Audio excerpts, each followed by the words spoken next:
तो good afternoon students. Pericyclic reactions में आज अब हम लोग इलेक्ट्रोसाइक्लिक रिएक्शंस स्टार्ट करते हैं। प्रीवियस क्लास में हम लोगों ने पूरा इंट्रोडक्शन, ऑर्बिटल व्यूज, साई 1 से साई n का प्रिपरेशन, उनमें नोट का असाइनमेंट, होमो ल्यूमो देखना, एलिमेंट्स ऑफ सिमेट्री अप्लाई करना, ये सारी चीजें हम लोगों ने देख ली हैं। अब आज मैं स्टार्ट कर रहा हूं इस क्लास में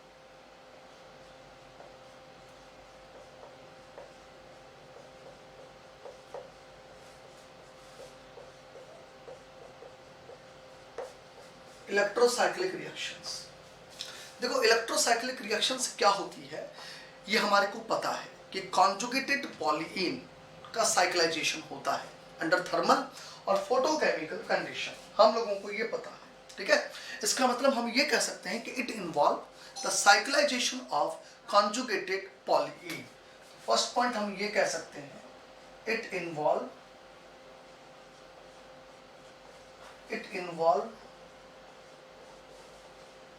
the cyclization of conjugated polyene। conjugated polyene का साइक्लाइजेशन होता है इलेक्ट्रोसाइक्लिक रिएक्शन। इसका मतलब इलेक्ट्रोसाइक्लिक रिएक्शन हमेशा इंट्रामॉलिक्यूलर होती है। तो अगला पॉइंट हम ये कह सकते हैं, always intramolecular, always intramolecular, correct. और ये हमेशा याद रखना कि जब भी कभी कोई भी कॉन्जुगेटेड पॉलीइन इलेक्ट्रोसाइक्लिक रिएक्शन में इन्वॉल्व होती है तो जो भी सिस्टम, जो भी पाई सिस्टम इलेक्ट्रोसाइक्लिक में इन्वॉल्व होने वाला है उसका सिसॉइड फॉर्म में होना जरूरी है। तो मैं ये कह दूं सीधे सीधे शब्दों में कि conjugated polyene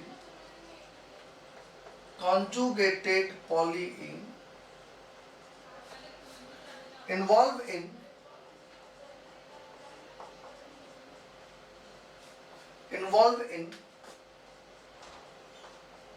electrocyclic reaction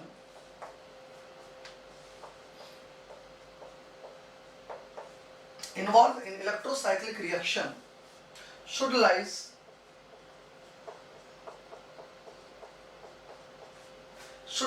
in cissoid form।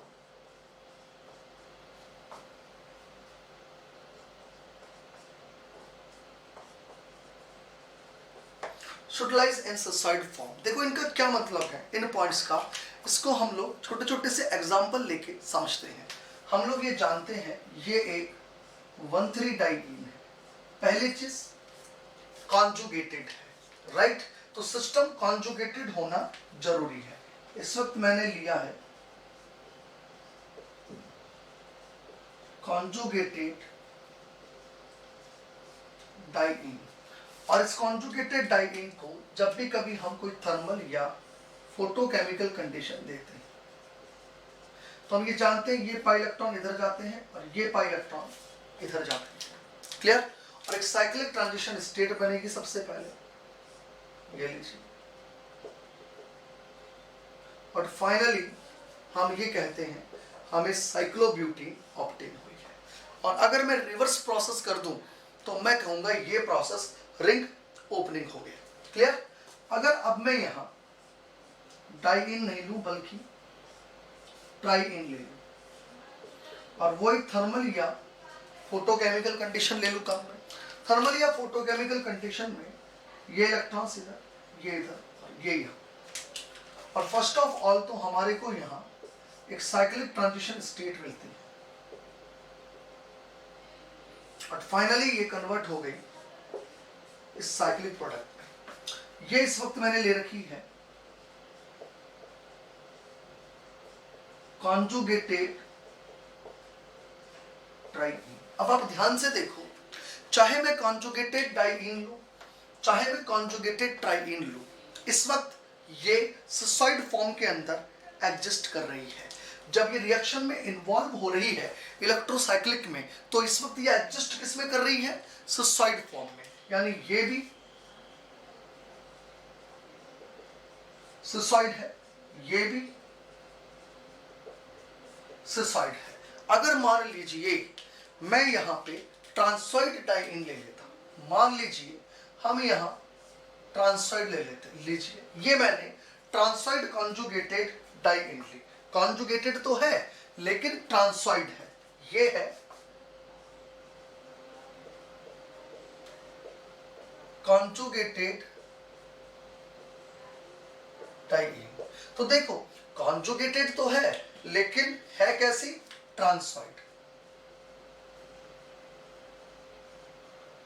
अगर ये ट्रांसॉइड है तो इलेक्ट्रोसाइक्लिक रिएक्शन में इन्वॉल्व होने से पहले इसे सिसॉइड फॉर्म में आना पड़ेगा। तो सिसॉइड फॉर्म में कैसे आएगी, अगर इस कार्बन कार्बन सिग्मा बॉन्ड पर रोटेशन हो जाए, क्या करवा दूं मैं कार्बन कार्बन सिग्मा बॉन्ड पे रोटेशन, ये लीजिए, तो रोटेशन के द्वारा ये किस में आ गई, सिसॉइड फॉर्म में। और एक्चुअली इलेक्ट्रोसाइक्लिक रिएक्शन में ये सिसॉइड फॉर्म काम में आती है, राइट। तो जैसे ही रोटेशन हुआ ये किस में आ गई, सिसॉइड फॉर्म। तो ये मैंने कहा ये डाइइन की सिसॉइड फॉर्म है। Is it clear? आगे देखिएगा, ठीक ऐसे ही मान लीजिए मैं डाइइन नहीं लूं बल्कि मैं ट्राइइन ले लूं। ट्राइइन का मतलब क्या हो गया, मैंने ये ले लिया, करेक्ट, ये ट्राइइन ली। अब अगर आप इस ट्राइइन को देखें तो ये ट्राइइन आपको कॉन्जुगेटेड तो दिखाई दे रही है, this one is the conjugated triene, ये मैंने ले रखी है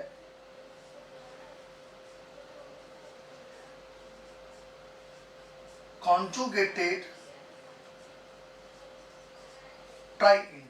लेकिन अगर आप इस कॉन्जुगेटेड ट्राइइन को देखेंगे तो ये सिसॉइड नहीं है बल्कि ये ट्रांसॉइड है। देखो ये कैसी है, ट्रांसॉइड, ये डबल बॉन्ड इसके साथ ट्रांसॉइड है, ये डबल बॉन्ड इसके साथ ट्रांसॉइड है, तो मैं कहूंगा ये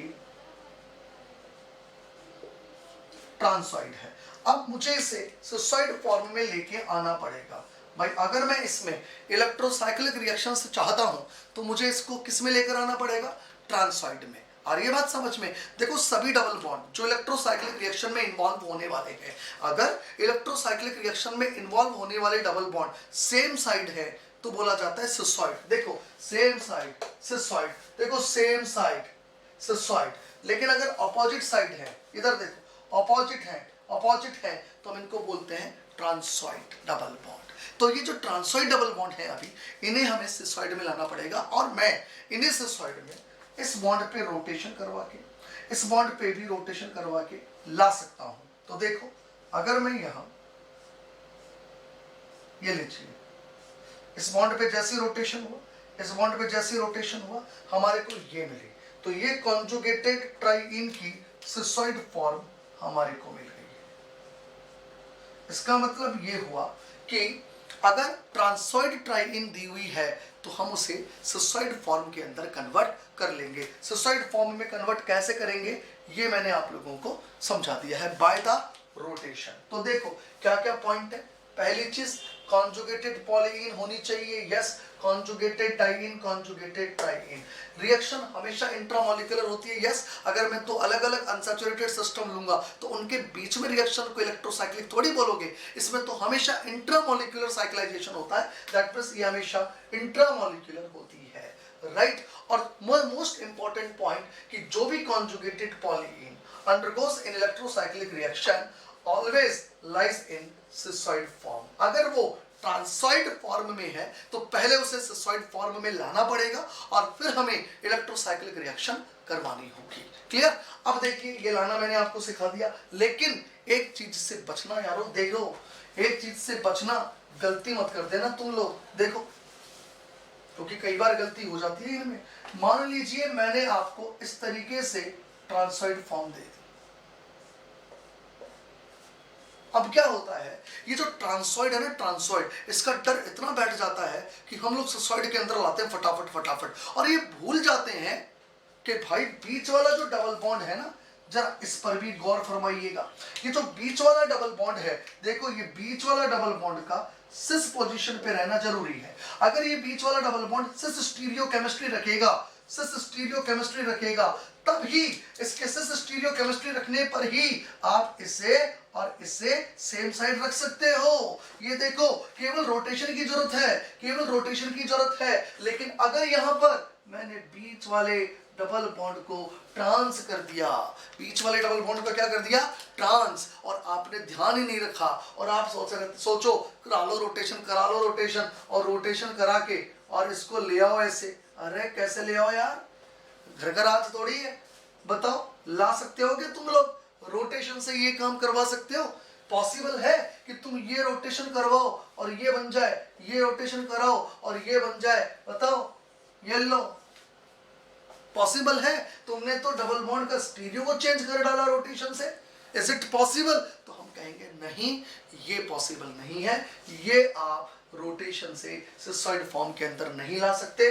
तो याद रखना, जिस बॉन्ड के रिस्पेक्ट में आप रोटेशन करा रहे हो उस बॉन्ड के रिस्पेक्ट में स्टीरियो पे जरूर गौर कर लीजिएगा कि स्टीरियो कैसी है। यहां दिक्कत नहीं थी, स्टीरियो सिस थी, हम आराम से सिस्सॉइड में ले आए, लेकिन यहां स्टीरियो कैसी है, ट्रांस है। आप रोटेशन से सिस कैसे बना दोगे? अब ये चीज आनी चाहिए। तो कैसे करें सर? हम तो चाहते हैं इसमें भी इलेक्ट्रोसाइक्लिक हो, कैसे करें? कराते हैं। देखो इसमें कैसे होगी वो भी समझाता हूं। ये जो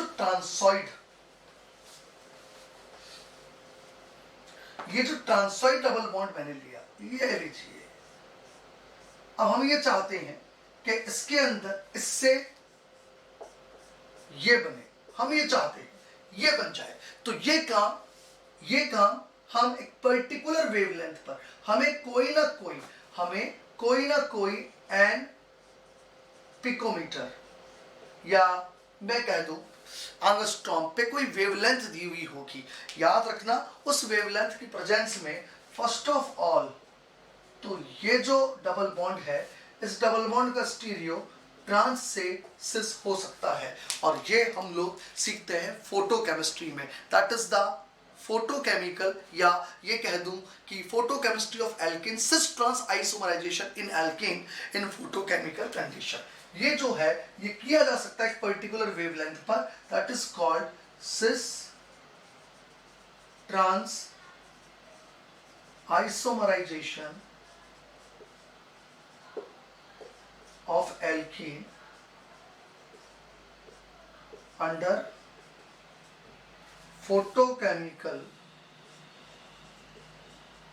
condition। इसके ऊपर सीएसआईआर वाले ने एक बार सवाल पूछा हुआ है, बट ऑप्शन के अनुसार अगर हम देखेंगे तो हमारे को समझ में आएगा कि भाई इसने पहले इस डबल बॉन्ड के स्टीरियो को जरा चेंज किया हुआ है और कुछ भी नहीं है। तो ये चीज आप लोग ध्यान रखना, ये चीज आपको करानी आनी चाहिए। बोलो भैया, बात समझ में आई? तो या तो वो सवाल ऐसे दे देगा, ध्यान रखना, या तो वो सवाल ऐसे दे देगा, बीच वाले डबल बॉन्ड का स्टीरियो चेंज कर देगा बाय द फोटोकेमिकल कंडीशन, एक पर्टिकुलर वेवलेंथ से। वो भी हम सीखेंगे आगे, राइट? अब आगे देखिएगा। अब अगर मान लीजिए वो ये चीज नहीं दे रहा, मान लीजिए वो ये चीज नहीं दे रहा कि stereochemistry of this trans double bond वो चेंज नहीं करवा रहा। अब क्या करेगा वो? तो देखना इधर, वो क्या करेगा समझना। वो क्या कर सकता है उसको देखें आप जरा। ये क्या कर सकता है, इसको समझाने के लिए मैं इस वाले कार्बन को आइसोटॉपिक कर देता हूं। ओके, अब आप देखिएगा वो क्या कर सकता है। देखो, वो ट्राइइन को यूज में ही ना ले, वो इस ट्रांसॉइड सॉरी डबल बॉन्ड ट्रांस करते हैं ना एक बार। हम तो चर्चा इसकी कर रहे हैं भाई, सिस कैसे बना सकते हैं, चर्चा इसकी हो रही है। तो ये ट्रांस डबल बॉन्ड बना के रख रखा है और वो इसकी स्टीरियो केमिस्ट्री चेंज नहीं करता, तो वो ट्राइइन को कभी भी इलेक्ट्रोसाइक्लिक में इन्वॉल्व नहीं करवा सकता, असंभव। ये पूरी ट्राइइन इलेक्ट्रोसाइक्लिक में इन्वॉल्व नहीं होगी, ये मानकर चलना तुम लोग। लेकिन उसको तो इलेक्ट्रोसाइक्लिक पूछनी है, तो फिर वो इलेक्ट्रोसाइक्लिक इस ट्राइइन में से कोई डाइइन कंपोनेंट में पूछ लेगा। दैट मींस वो क्या चाहेगा, वो आपसे, देखो इधर, ये ऐसे रखो, इसको ऐसे रख लो, राइट? अगर मैं यहां इसको ये रोटेशन करा दूं, देखो ये लीजिए, ये रोटेशन हो गया। अजी ये तो करा सकता हूं, जैसे ये रोटेशन कराऊंगा मेरे को यहां डाइईन नजर आएगी, ये लीजिए, तो वो भी डाइईन कंपोनेंट में इलेक्ट्रोसाइक्लिक करवा लेगा, वो पहचानना पड़ेगा हमारे को। ये डाइईन कंपोनेंट, इसमें इलेक्ट्रोसाइक्लिक पूछ लेगा। और मान लीजिए वो इसमें नहीं पूछे, बल्कि वो देखो डबल बॉन्ड अभी भी ट्रांस ही है, लेकिन मैंने डाइईन को सिस्टोइड फॉर्म में रख लिया है। अगर मान लीजिए वो इसको काम में ना ले, बल्कि वो काम में ले इसको, ये रोटेशन करा ले, तो देखो भाई लीजिए रोटेशन इसका हो गया। देखो डबल बॉन्ड ये अभी भी ट्रांस में ही है, लेकिन आपको अब जो डाइईन नजर आ रही है सिस्टोइड, वो ऊपर वाले कंपोनेंट की आ रही है। ये लीजिए, ये सिस्टोइड डाइईन से वो सवाल बना के पूछ सकता है। तो एक तरह से हमने ट्राइईन में डाइईन देख ली। कहां से कहां देख ली? इस ट्राइईन में डाइईन देख ली। और ये डाइईन वो ये भी ले सकता है यूज में, ये भी ले सकता है। वो कौन सी यूज में ले रहा है वो आप पहचान जाओगे सिस्टम को देख के, उसकी स्टीरियोकेमिस्ट्री को देख के। तो बताइए मैंने अब तक आपसे बात जो डिस्कस करी वो क्या डिस्कस करी? पहली चीज इंट्रामॉलिक्यूलर होती है इलेक्ट्रोसाइक्लिक रिएक्शन। दूसरी चीज कॉन्जुगेटेड पॉलीइन में होती है। तीसरी चीज वो कॉन्जुगेटेड पॉलीइन जिसमें इंट्रामॉलिक्यूलर इलेक्ट्रोसाइक्लिक रिएक्शंस हो रही है। इलेक्ट्रोसाइक्लिक रिएक्शंस के दौरान जो पाई सिस्टम इलेक्ट्रोसाइक्लिक में इन्वॉल्व हो रहा है उसका सिस्टोइड फॉर्म में होना जरूरी है। अगर ऑलरेडी सिस्टोइड में बहुत अच्छे, अगर ट्रांसोइड में दिया है तो रोटेशन करवा के सिस्टोइड में ले आना। लेकिन याद रखना कि जब भी कभी किसी ट्राइईन को आप सिस्टोइड फॉर्म में लाते हो तो बीच वाले डबल बॉन्ड का स्टीरियोकेमिस्ट्री जरूर देख लेना कि वो सिस है या ट्रांस है। अगर वो ट्रांस है तो सिस्टोइड में नहीं ला सकते, लाने के लिए फोटोकेमिकल कंडीशंस वगैरह देखनी पड़ेगी, दी हुई है नहीं दी हुई है। और अगर फोटोकेमिकल कंडीशन नहीं दी हुई है तो आप उस ट्रांसोइड ट्राइईन को सिस्टोइड में नहीं ला सकते। फिर आपको क्या करना पड़ेगा? आपको ये देखना पड़ेगा कि कहीं उसने उस ट्राइईन में जो कि ऑलरेडी ट्रांस डबल बॉन्ड रखती है बीच वाले डबल बॉन्ड को, जिसको आप सिस्टोइड में नहीं ला सकते हो, तो फिर या तो वो कोई इंडिविजुअल डाइईन कंपोनेंट के अंदर इलेक्ट्रोसाइक्लिक हमसे पूछ रहा होगा। ठीक, अब मैं आपको रोटेशन से ट्रांसोइड से सिस्टोइड लाते वक्त आपको क्या बातें ध्यान रखनी होती है, मैं उनका जिक्र करता हूं। देखिए अब मैं जिक्र करता हूं उन बातों का। देखो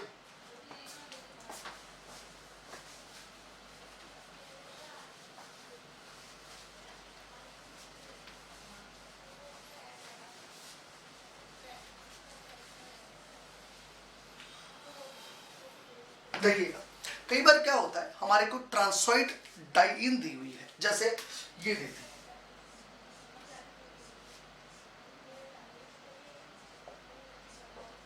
लीजिए। अब मैं ये कह रहा हूं इस ट्रांसोइड डाइईन से हमारे को सिस्टोइड डाइईन चाहिए, लीजिए। तो कई बार क्या होता है स्टूडेंट बड़ी इमेजिनेशन पावर लगाता है। स्टूडेंट मतलब आप लोग बड़ी इमेजिनेशन पावर लगाते हो। इमेजिनेशन पावर मतलब कि देखो यार इसको यूं घुमा लें, इसको यूं घुमा लें। तो भाई इतना इमेजिनेशन पावर मत लगाना। ये जो आपकी इमेजिनेशन पावर है, ये जो कल्पना शक्ति है आप लोगों की, इसको बचा के रखना, कहीं और काम आएगी आप लोगों के। ये आपको क्या करना है, जो स्टीरियोकेमिस्ट्री मैंने आप लोगों को सिखा रखी है, आप उस ज्ञान को काम में लेंगे। क्या है वो ज्ञान? आपको पता है ये डबल बॉन्ड कैसा है? ट्रांस। ये वाला डबल बॉन्ड भी कैसा है? ट्रांस। करेक्ट, ये दोनों डबल बॉन्ड ट्रांस है। अगर ये दोनों डबल बॉन्ड ट्रांस है तो आपको सिस्टोइड फॉर्म में बनाते वक्त इस Me को इस प्रकार से व्यवस्थित करना है कि डबल बॉन्ड ट्रांस ऑब्टेन हो जाए। अगर मैं यहां पर इस मिथाइल को ऐसे लगा दूं तो बताइए ये डबल बॉन्ड कैसा है? ट्रांस। ये भी कैसा है? ट्रांस। तो बताइए आपको आराम से करना आ गया सिस्टोइड में कन्वर्जन। तो स्टीरियोकेमिस्ट्री से स्टीरियोकेमिस्ट्री मिला दो, अपने आप आ जाएगा आंसर। जैसे फॉर एग्जांपल मान लीजिए मैंने तो ये ट्राइईन ले ली, लीजिए,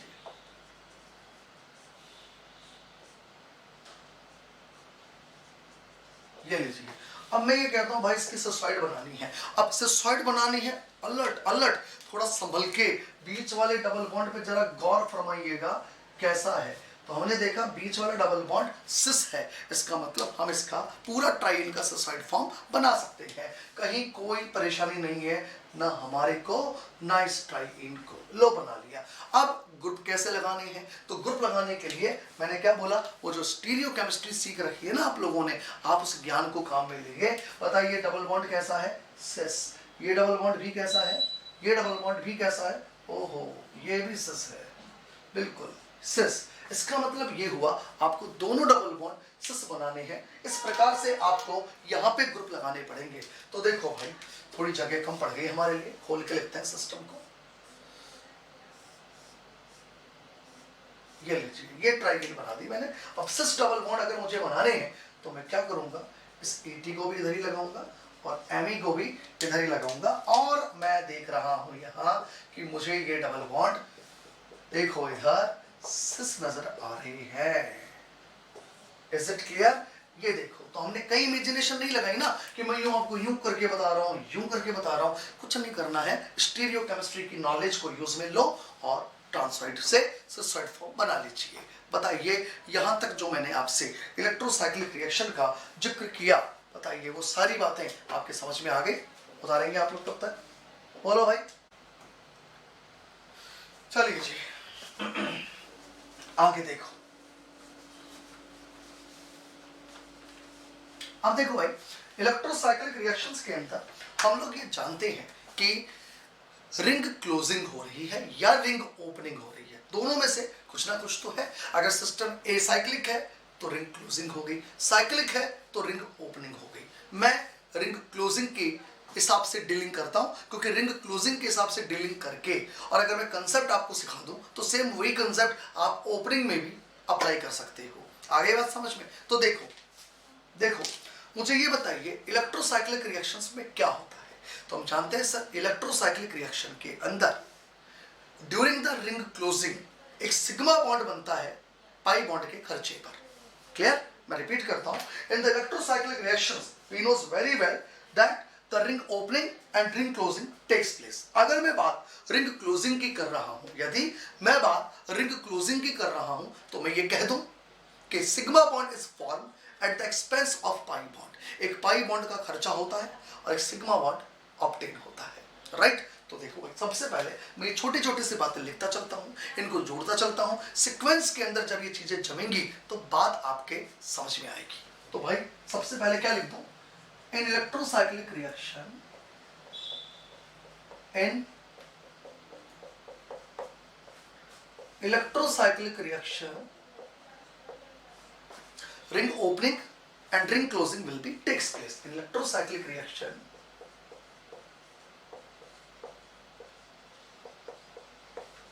Ring opening and ring closing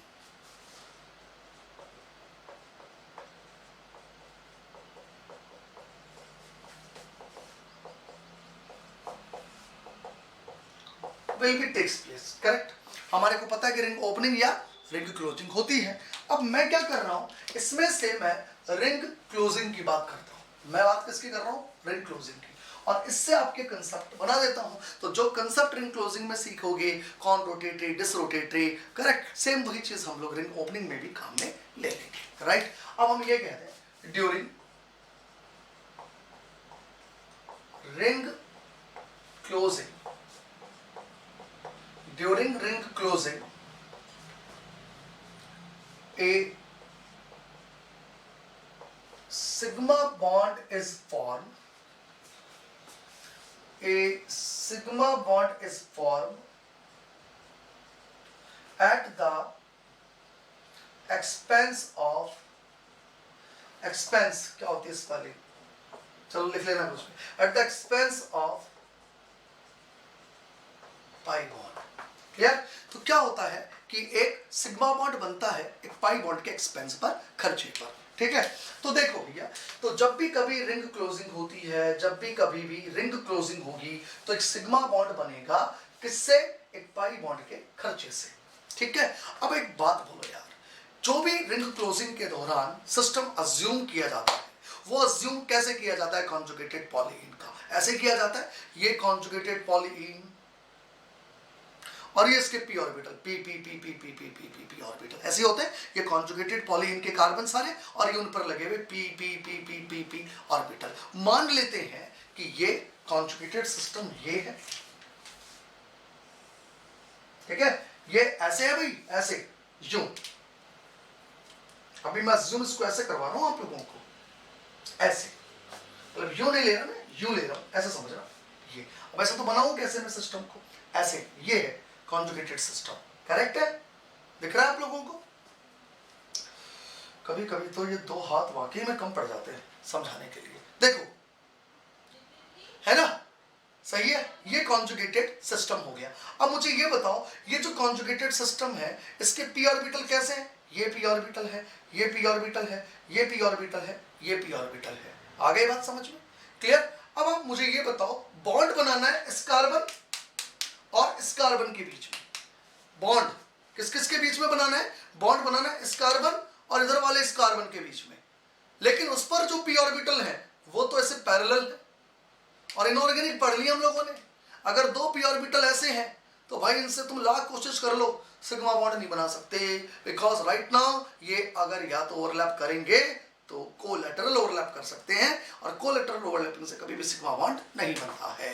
यानी कि मैं ये कह दूं, इनिशियली टर्मिनल कार्बन पर जो पी ऑर्बिटल है वो ऐसी है, और दोनों पी ऑर्बिटल के बीच में राइट नाउ कोई बॉन्डिंग नहीं हो सकती है। बताइए मेरी बात समझ में आ गई बात, हाँ जी भैया, करेक्ट। चलो जी, अब आगे सुनो भैया, आगे सुनो, आगे सुनो। अब अगर आप लोगों को इस कार्बन और इस कार्बन के बीच में सिग्मा बॉन्ड बनाना है तो बताइए क्या करना पड़ेगा। मैं कहता हूं इन दो कार्बन जिन पर ये पी ऑर्बिटल्स हैं, अगर इनके बीच में सिग्मा बॉन्ड बनाना है तो आपको रोटेशन कराने पड़ेंगे। इन पी ऑर्बिटल की रोटेशन होगी, कार्बन पे लगे पी ऑर्बिटल की क्या होगी, रोटेशन होगी। तो हम ये कहते हैं कि इन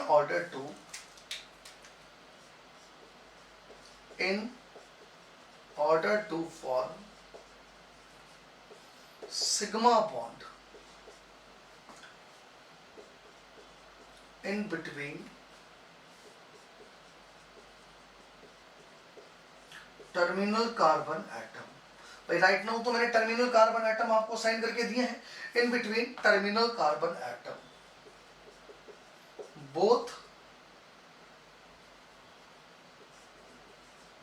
p orbital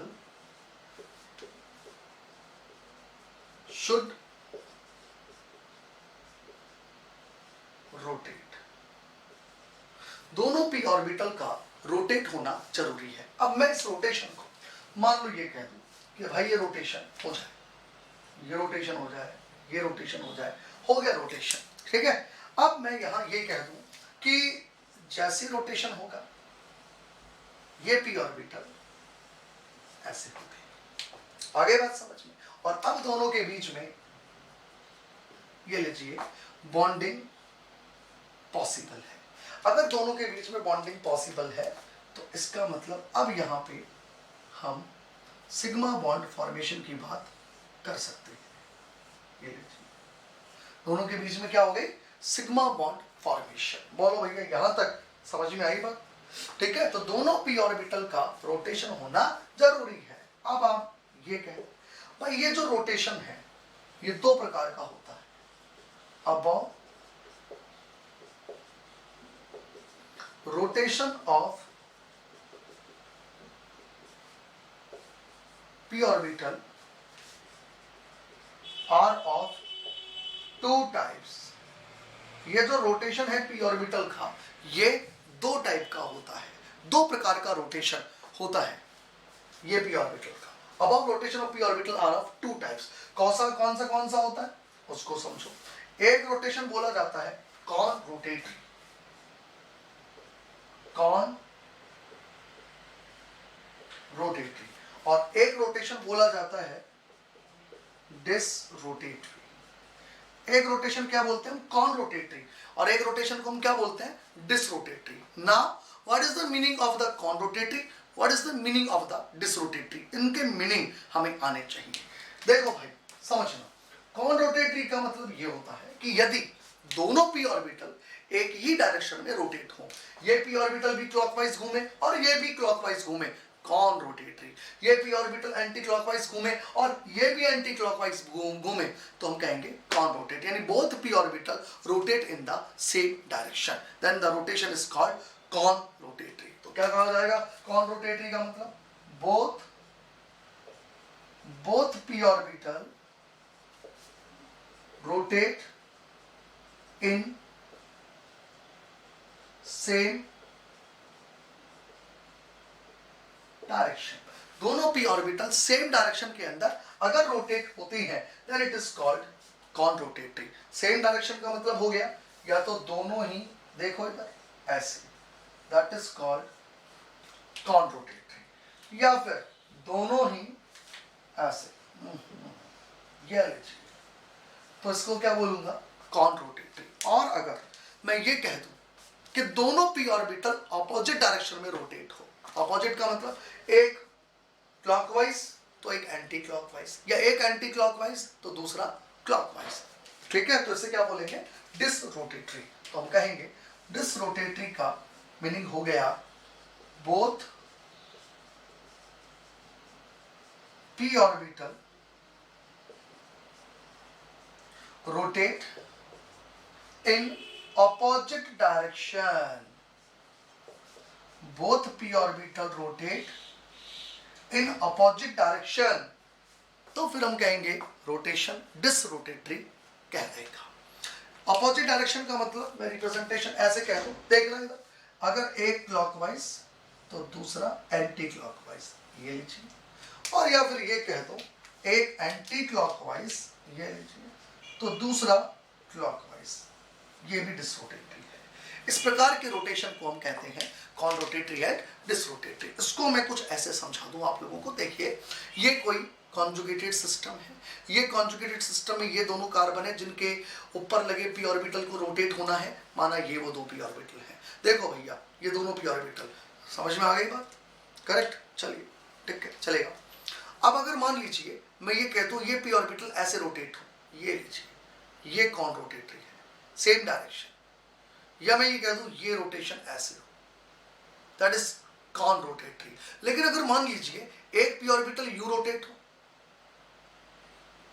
और एक u रोटेट हो, that is called disrotatory. Opposite direction हुई ना, बोलो ये कैसी डायरेक्शन है, ये कैसी है, ये रोटेट कैसे हो रहा है, दैट इज क्लॉकवाइज, ये कैसे रोटेट हो रहा है, एंटी क्लॉकवाइज, तो ये डिसरोटेटरी है। या दोनों ऐसे रोटेट हो, एक u कैसे हो रहा है, क्लॉकवाइज, ये कैसे हो रहा है, एंटी क्लॉकवाइज, तो बताइए ये कैसा हो गया, डिसरोटेटरी।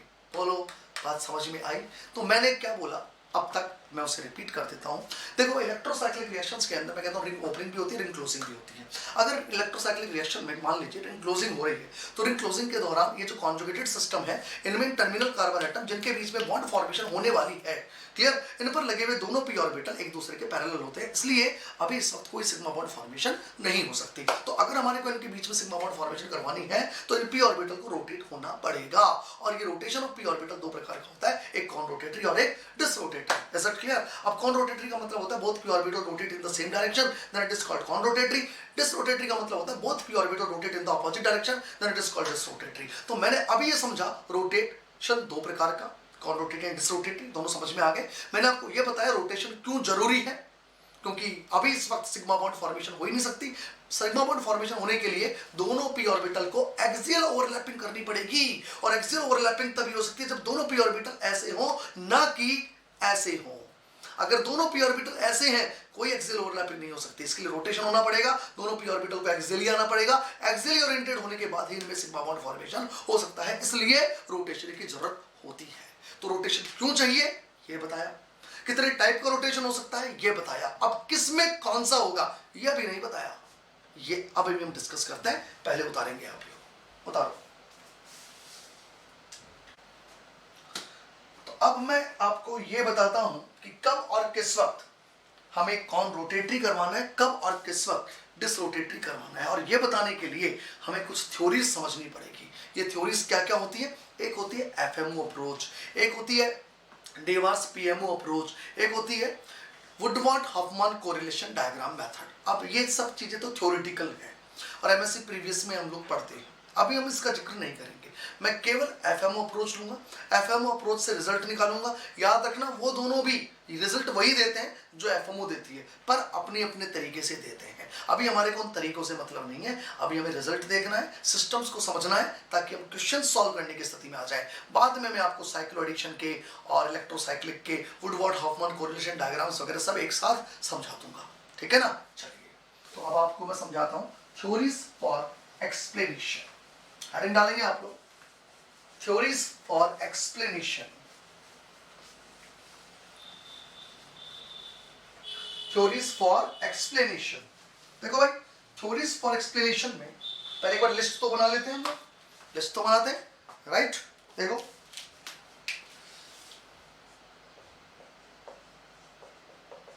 Theories for explanation.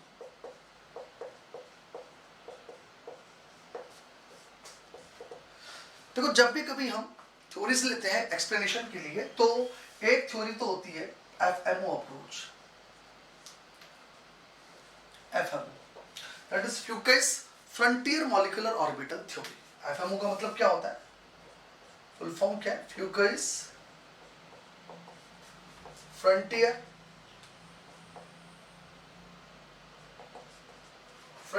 Molecular orbital theory, molecular orbital theory, ठीक है। एक होती है इसके अंदर Woodward Hoffmann correlation diagram, Woodward Hoffmann correlation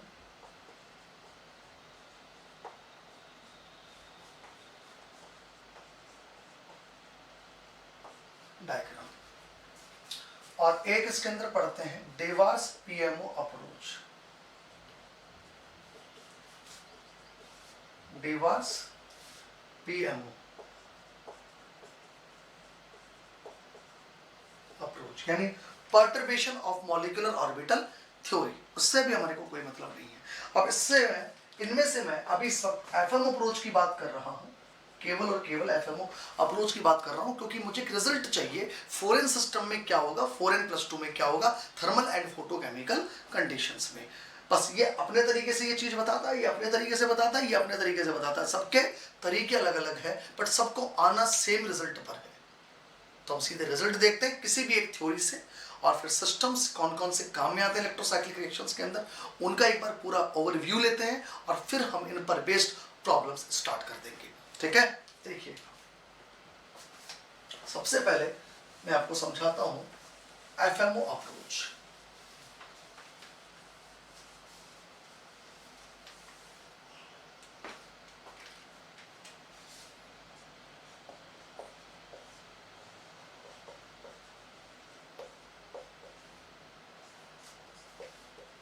FMO approach, देखो एफएमओ अप्रोच में शुरू करूं उससे पहले एक बात मैं क्लियर करूं आप लोगों को कि जो एफएमओ अप्रोच होती है ना, ये केवल होमो से डील करती है।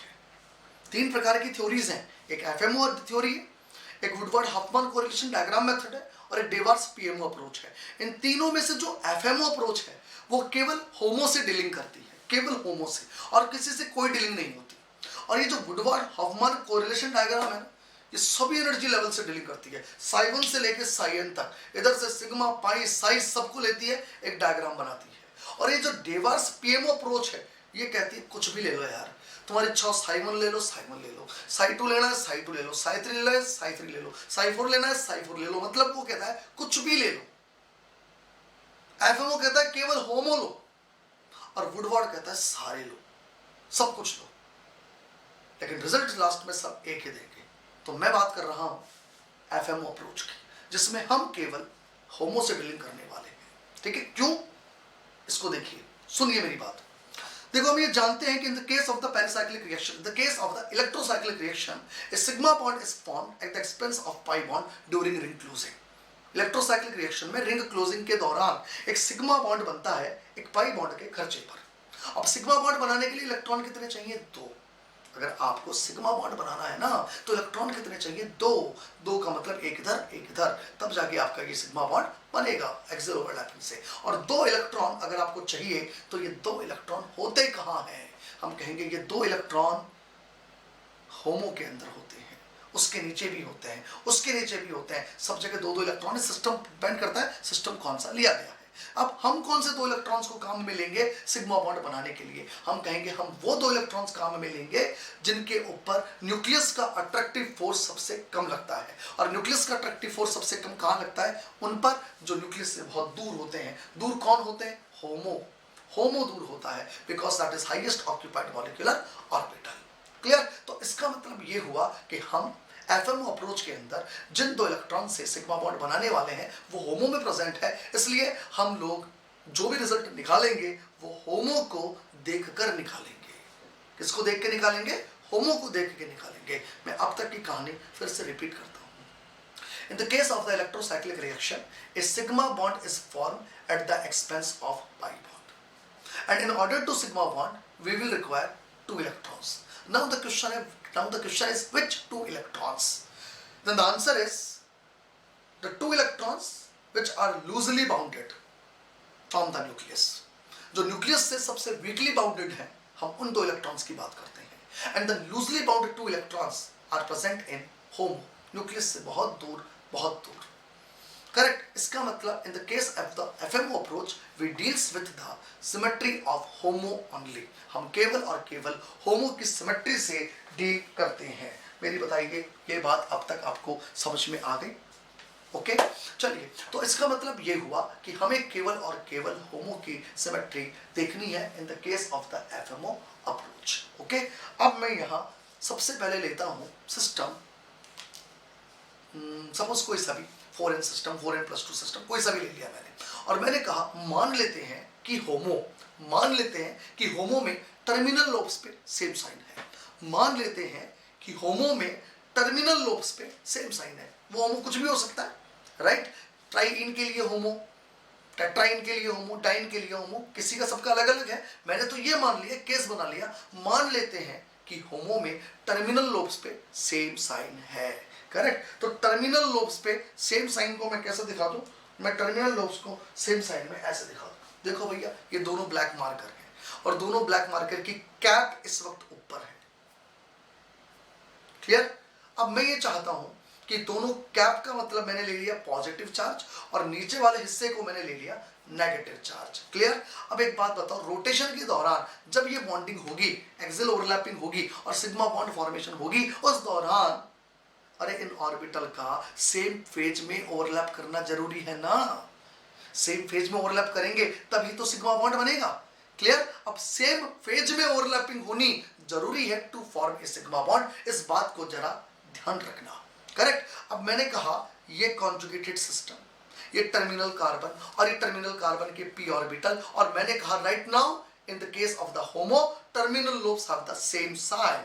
तो सेम साइन का मतलब ऊपर कैप कैप, नीचे बैक बैक, सेम साइन ऐसे कर दिया टर्मिनल पर। करेक्ट? अब मैं ये चाहता हूं कि यहां सिग्मा बॉन्डिंग होने के लिए सेम फेज में ओवरलैपिंग हो। तो सेम फेज का मतलब या तो कैप कैप के बीच में ओवरलैपिंग होगी और या फिर बैक बैक के बीच में ओवरलैपिंग होगी। तो बताइए, अगर मुझे कैप और कैप के बीच में ओवरलैपिंग करानी है तो मैं इन दोनों p ऑर्बिटल को रोटेट कैसे करूं? तो मैं कह दूं इसको रोटेट इधर करूं और इसको भी रोटेट इधर करूं। तो देखो दोनों के बीच में सिग्मा बॉन्डिंग हो जाएगी सेम फेज में, सेम फेज एक्सियल ओवरलैपिंग होगी इसके अंदर। और अगर मैं चाहता हूं दोनों नेगेटिव के बीच में ओवरलैपिंग हो तो बताओ मैं ऐसे ओवरलैप घुमाऊं, अब देखो दोनों के बीच में ओवरलैपिंग हो गई। करेक्ट? सेम फेज के अंदर। तो बोलिए इस वाले रोटेशन को हम क्या कहेंगे? तो देखो इसको मैंने घुमाया था कैसे? ऐसे। कैसा है रोटेशन? Anti clockwise. करेक्ट? बताइए इसको रोटेशन कैसे करवाया था? ऐसे। कैसा है? क्लॉकवाइज। पहले एंटी क्लॉकवाइज, क्लॉकवाइज। तो बताइए ऐसे रोटेशन को हम क्या बोलते हैं? ऐसे रोटेशन को हम कहते हैं डिस रोटेटरी। क्या कहते हैं? Disrotatory. इसका मतलब जब भी कभी टर्मिनल लोब्स पे सेम साइन होते हैं तो p ऑर्बिटल को डिस रोटेटरी मैनर से p ऑर्बिटल को रोटेट होना पड़ता है ताकि इनके बीच में सिग्मा बॉन्डिंग हो सके। करेक्ट? अब मैं मान लेता हूं कि टर्मिनल लोब्स पे ऑपोजिट साइन है। लीजिए आपके देखो ये कैप ऊपर है, ये कैप नीचे है। Is it clear? Is it clear? Correct. अब आप बताइए कि यहां आपको कैप और कैप के बीच में बॉन्डिंग करनी है तो रोटेशन कैसा होगा। तो देखो अगर ये रोटेट ऐसे हो, बोलो ये रोटेशन कैसा है? क्लॉकवाइज। करेक्ट। बोलो ये रोटेशन ऐसे हो, ये कैसा है? क्लॉकवाइज। करेक्ट। अब बताइए दोनों कैप के बीच में रोटेशन सिग्मा बॉन्डिंग हो रही है आराम से सेम फेज के अंदर। क्लियर? इसका मतलब जब भी कभी टर्मिनल लोब्स पे ऑपोजिट साइन होते हैं तो कौन रोटेटरी मैनर से रिंग क्लोजिंग होती है। क्लियर? तो इसको मैं ऐसे कह दूं कि अगर मान लीजिए आपको जो भी होमो दिया गया है, ये लीजिए, इस होमो में टर्मिनल लोब्स पे सेम साइन। अब आपको सिग्मा बॉन्ड बनाने के लिए या तो दोनों प्लस के बीच में ओवरलैपिंग करानी है या दोनों माइनस के बीच में ओवरलैपिंग करानी है। क्लियर? तो आपको रोटेशन तो कराना पड़ेगा। तो बोलिए ये रोटेशन तो इधर और ये रोटेशन इधर, ये रोटेशन हो गए, ये रोटेशन इधर हो और ये वाला रोटेशन इस तरफ हो। ये रोटेशन कैसा हुआ? That is clockwise.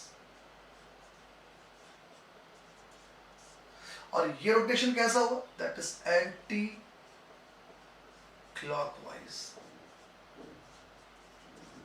तो बोलिए इसका मतलब ये रोटेशन कैसा हो रहा है? It is called disrotatory.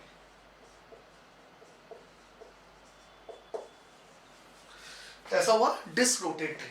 Clear? जैसे ही डिस रोटेटरी मैनर से रोटेशन हुआ तो देखो ये आ गया आपका प्लस और माइनस और ये भी आ गया प्लस और माइनस, और दोनों के बीच में बिल्कुल एक्सियल ओवरलैपिंग सेम फेज में हो सकती है।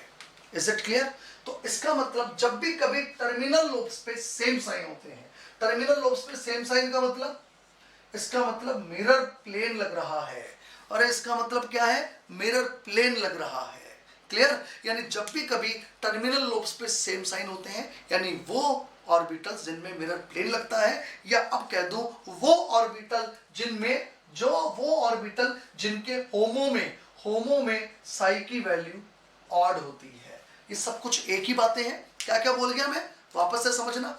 वो ऑर्बिटल जिनके होमो में साई का वैल्यू ऑड है, ऑड होगा तभी टर्मिनल पे क्या होता है? Same sign. ये बताया मैंने आपको इंट्रोडक्शन के अंदर। करेक्ट? तो साई की वैल्यू अगर ऑड होगी तो टर्मिनल लोब्स पे सेम साइन होंगे। सेम साइन का मतलब ही क्या होता है? जिनमें मिरर प्लेन लगता है। तो टर्मिनल लोब्स पे अगर सेम साइन होंगे तो ऐसी स्थिति में सिग्मा बॉन्ड बनाने के लिए पी ऑर्बिटल को डिसरोटेटरी मैनर से रोटेट होना पड़ेगा, तभी सिग्मा बॉन्ड बन सकता है। बोलिए ये केस 1 मैंने आपको समझा दिया। तो बताइए डिसरोटेटरी कब होगा? ये समझ में आया? हम कहें डिसरोटेटरी तब होगा जब टर्मिनल कार्बन पर लगे हुए पी ऑर्बिटल पे सेम साइन होंगे।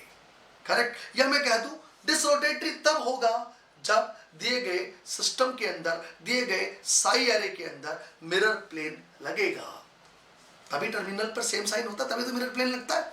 मैं कह दूं डिसरोटेटरी तब होगा जब दिए गए सिस्टम का जो होमो है उस होमो में साई का वैल्यू ऑड होगा, क्योंकि अगर साई का वैल्यू ऑड है मतलब टर्मिनल के ऊपर पी ऑर्बिटल्स पे सेम साइन है। सेम साइन है मतलब कि प्लेन लगेगा, प्लेन लगेगा मतलब कि सेम साइन है, सेम साइन है मतलब साई का वैल्यू ऑड है। ये सब चीजें एक दूसरे के साथ जुड़ी हुई हैं। तो आप लोगों को उस वक्त डिसरोटेटरी मैनर से रिंग क्लोजिंग करवा के और क्या बनाना है? Cyclic product. बोलिए मेरी बात यहां तक समझ में आ गई आप लोगों को? करेक्ट? अब मैं अगर ये कह दूं कि मान लेते हैं कि टर्मिनल पी ऑर्बिटल के ऊपर ऑपोजिट साइन लीजिए, दैट इज प्लस माइनस और प्लस। बोलिए अगर टर्मिनल पी ऑर्बिटल्स के ऊपर ऑपोजिट साइन है तो बताइए ये क्या लगेगी? C2। और बोलो C2 कब लगती है? C2 एक्सिस ऑफ सिमेट्री कब लगती है? मैं कह दूं जब साई का वैल्यू ऑड होता है, सॉरी साई का वैल्यू जब इवन होता है तब क्या होती है? C2 लगती है। Is it clear? अब आप देखना अब आपको यहाँ प्लस और प्लस के बीच में बॉन्ड बनाना है, तो बोलो इसको रोटेट कैसे करना पड़ेगा? ये रोटेशन ऐसा होगा, क्या कहला रहा है ये क्लॉक वाइज रोटेशन कहला रहा है। कैसा है? क्लॉकवाइज। और इसको रोटेट कैसा करना पड़ेगा? बोलो भाई, इसको रोटेट कैसा करना पड़ेगा? इसको रोटेट कैसा करना पड़ेगा बताइए? इसको रोटेट यूं करना पड़ेगा। बोलो, यू रोटेट होगा ऑटोमेटिक। ये भी क्या है? ये भी क्या है? ये भी क्लॉकवाइज रोटेशन है। करेक्ट। जैसे ये इधर घूमा प्लस इधर आया, ये भी इधर घूमा प्लस उधर गया, तो बताइए ये स्थिति आ गई क्या? देखना देखना भाई, देखना देखना देखना तुम लोग। ये ऐसे हुआ माइनस और ये प्लस, और ये घूम के ऐसे हो गया प्लस और माइनस। बताइए अब यहाँ पर sigma bond formation same phase के अंदर बिल्कुल हो सकती है। ठीक है, सेम फेज के अंदर क्या हो गया? इसके अंदर सिग्मा बॉन्ड फॉर्मेशन। क्लियर? और मैं ये कह दूं, ये रोटेशन दोनों क्लॉकवाइज है, तो ये रोटेशन क्या कहलाएगा? Conrotatory. तो बोलिए, कॉन रोटेटरी का मतलब समझ में आ गया? Both p orbital rotate in the same direction conrotatory. Disrotatory मतलब both orbital rotate in the opposite direction disrotatory. कब कॉन रोटेटरी और कब डिसरोटेटरी होगा ये समझा दिया मैंने आपको। कब होगा? अगर टर्मिनल कार्बन एटम पर लगे हुए पी ऑर्बिटल्स पे सेम साइन है तो डिसरोटेटरी, अपोजिट साइन है तो कॉन रोटेटरी। अब इसको याद कैसे करोगे? याद एक करना, दोनों याद रहेंगे। कैसे? सी से सी याद करना। C for C2, C for conrotatory, यानी जहां C2 वहां कॉन रोटेटरी, तो ऑब्वियसली जहां मिरर प्लेन वहां डिसरोटेटरी। आ गई बात समझ में? तो C से C याद करना, C2 से कॉन रोटेटरी और मिरर प्लेन से डिसरोटेटरी।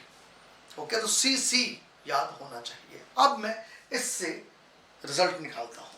ये तो समझा दिया मैंने आपको, कॉन रोटेटरी कहां करवाने हैं और डिसरोटेटरी कहां करवाने हैं। अब मैं इससे रिजल्ट निकालता हूं। देखो भाई, अब जो रिजल्ट निकाल रहा हूं उन्हें भी जरा समझिएगा आप लोग।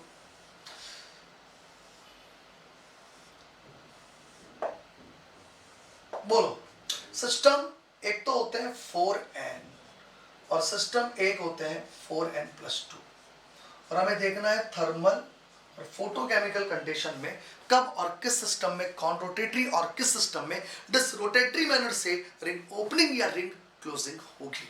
Is it clear? तो देखते हैं। बोलो 4n सिस्टम। 4n सिस्टम पे आते हैं।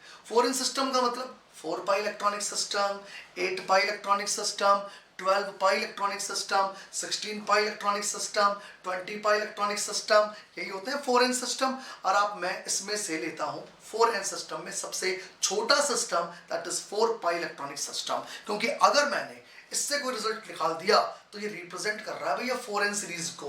ये ध्यान रखना, सेम चीज को 8 पाई पे भी अप्लाई करना पड़ेगा, 12 पाई पर भी अप्लाई करना पड़ेगा, 16 पाई पर भी अप्लाई करना पड़ेगा। सारे सिस्टम को माननी पड़ेगी इस 4 पाई इलेक्ट्रॉनिक सिस्टम की बात। ये रिप्रेजेंट कर रहा है इसको, तो मैं रिजल्ट 4 पाई से निकालूंगा। हम अप्लाई कर देंगे सभी 4n पर। ओके, 4 पाई इलेक्ट्रॉनिक सिस्टम के अंदर बताइए एरे साई1 से लेके कब तक होते हैं? साई1, साई2, साई3 और साई4 होते हैं। और थर्मल कंडीशन के अंदर बताइए इसके अंदर होमो कौन होता है? तो आप कहोगे साई2 होता है। अगर साई2 होमो है तो साई2 2 का मतलब इवन, इवन का मतलब टर्मिनल लोब्स पे ऑपोजिट साइन, ऑपोजिट साइन का मतलब C2 और C2 का मतलब होता है कॉन रोटेटरी। इसका मतलब 4n सिस्टम में थर्मल कंडीशन के अंदर मैंने कॉन रोटेटरी मैनर से रिंग ओपनिंग या रिंग क्लोजिंग करवानी है। करेक्ट। अब मैं आता हूं फोटोकेमिकल कंडीशन में। फोटोकेमिकल कंडीशन में याद करो, प्रीवियस क्लास में बताया था कि जो साई2 का इलेक्ट्रॉन था एक्साइटेड होकर कहां चला गया था? साई3 में चला गया था। होमो क्या बन गया? साई3 बन गया। अगर साई3 होमो बन गया तो साई3 में 3 हो गया ऑड। ऑड होते ही टर्मिनल लोब्स पे हो गए सेम साइन। अगर टर्मिनल लोब्स पे सेम साइन है तो मिरर प्लेन, और जहां पर टर्मिनल लोब्स पे सेम साइन होते हैं मिरर प्लेन लगता है, वहां पर आपको सिग्मा बॉन्ड बनाने के लिए ऑर्बिटल का रोटेशन कैसा करवाना पड़ेगा? डिसरोटेटरी करवाना पड़ेगा। इसका मतलब यहां पे डिसरोटेटरी हो गया। बोलिए, बात समझ में आई आप लोगों को? तो जहां पे C2 लग रही थी वहां कॉन रोटेटरी, जहां मिरर प्लेन लग रहा है वहां डिसरोटेटरी। और C2 कहां लगती है, मिरर प्लेन कहां लगता है, ये आपको मैंने प्रीवियस क्लास के अंदर समझा रखा है। करेक्ट। अब मैं आता हूं 4n+2। 4n+2 में सबसे छोटा सिस्टम हमने ले लिया सपोज साई2, सॉरी 2 पाई इलेक्ट्रॉनिक सिस्टम। पर 2 पाई में आप कंफ्यूज हो जाओगे, आप ये सोच लग जाओगे यार ये 2 पाई के अंदर, 2 पाई इलेक्ट्रॉनिक सिस्टम के अंदर सर ने साइक्लाइजेशन कैसे करा दिया?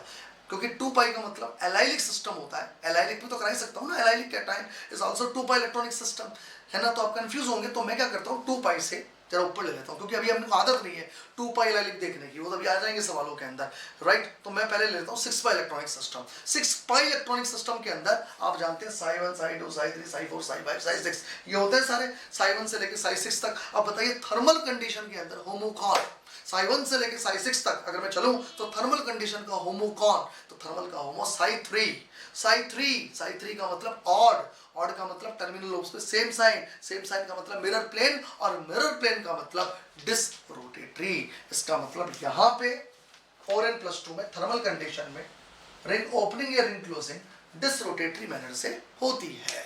Is it clear? अब मैं आता हूँ फोटोकेमिकल कंडीशन में। फोटोकेमिकल में होमो कौन बन गया, साई 3 से साई 4। साई 3 का जो इलेक्ट्रॉन था वो एक्साइटेड होकर अपर एनर्जी लेवल में आता था, साई 4 में होमो बन जाता साई 4, और साई 4 में 4 क्या हो गया, इवन। इवन का मतलब टर्मिनल लोब्स पे कैसे sign, opposite sign, opposite sign का मतलब C2, और C2 का मतलब कॉन्ट्रोटेटरी। तो इसका मतलब यहां होता है कॉन्ट्रोटेटरी। तो बताइए कौन से सिस्टम में थर्मल और फोटोकेमिकल कंडीशंस में कौन सा रोटेशन होगा, ये मैंने कैसे निकाला, ये आप लोगों की समझ में आई बात? ठीक है, पहले आपका कंसेप्ट क्लियर करा कि जहां पर होमो में मिरर प्लेन लग रहा है वहां डिसरोटेटरी, जहां जिसके होमो में C2 लग रही है वहां कॉन्ट्रोटेटरी। फिर मैंने आपको ये बता रखा है कि मिरर प्लेन वहां लगता है जहां साई का वैल्यू ऑड होता है, और C2 वहां लगती है जहां साई का वैल्यू इवन होता है। तो इसका मतलब जिस किसी भी सिस्टम के होमो साई एन इवन होते हैं, जिन किन्हीं भी सिस्टम के होमो साई एन इवन होते हैं वहां हमेशा कॉन्ट्रोटेटरी होगा, और जिनके साई ऑड होते हैं होमो उनमें हमेशा डिसरोटेटरी होगा।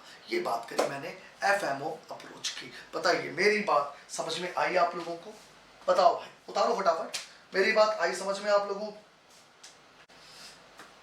अब देखिएगा तो कब और किस वक्त कौन से सिस्टम के अंदर कौन से मैनर से रिंग ओपनिंग क्लोजिंग होगी, ये अपन लोगों ने देख लिया है। अब मैं आपको सिस्टम्स कौन कौन से हम यूज में लेंगे टाइप ऑफ प्रॉब्लम्स में, मैं उन सिस्टम्स की बात आप लोगों से करता हूं। इन सिस्टम्स को समझना आप लोग, क्योंकि अगर हमारे को सिस्टम की पहचान ही नहीं होगी कि ये 4n है या 4n+2 पाई है तो हम कैसे करेंगे। सिस्टम था 6 पाई का, हमने इसको रीड कर लिया 4 पाई का, तो सवाल ही चेंज हो गया, हमारे रोटेशन ही चेंज हो गए, प्रोडक्ट की स्टीरियो चेंज हो गई, ऑप्शन चेंज हो गया, आंसर चेंज हो गया, मार्क्स चेंज हो गए, रिजल्ट चेंज हो गए। तो सब कुछ किस पे डिपेंड कर रहा है, आइडेंटिफिकेशन ऑफ सिस्टम पर। तो ये बहुत जरूरी चीज है, आपने देखा रिजल्ट तक चेंज हो जाता है इससे, इसलिए हम लोग क्या करने वाले हैं, आइडेंटिफिकेशन ऑफ सिस्टम को पढ़ने वाले हैं। ध्यान से समझिएगा आप लोग इन बातों को। देखो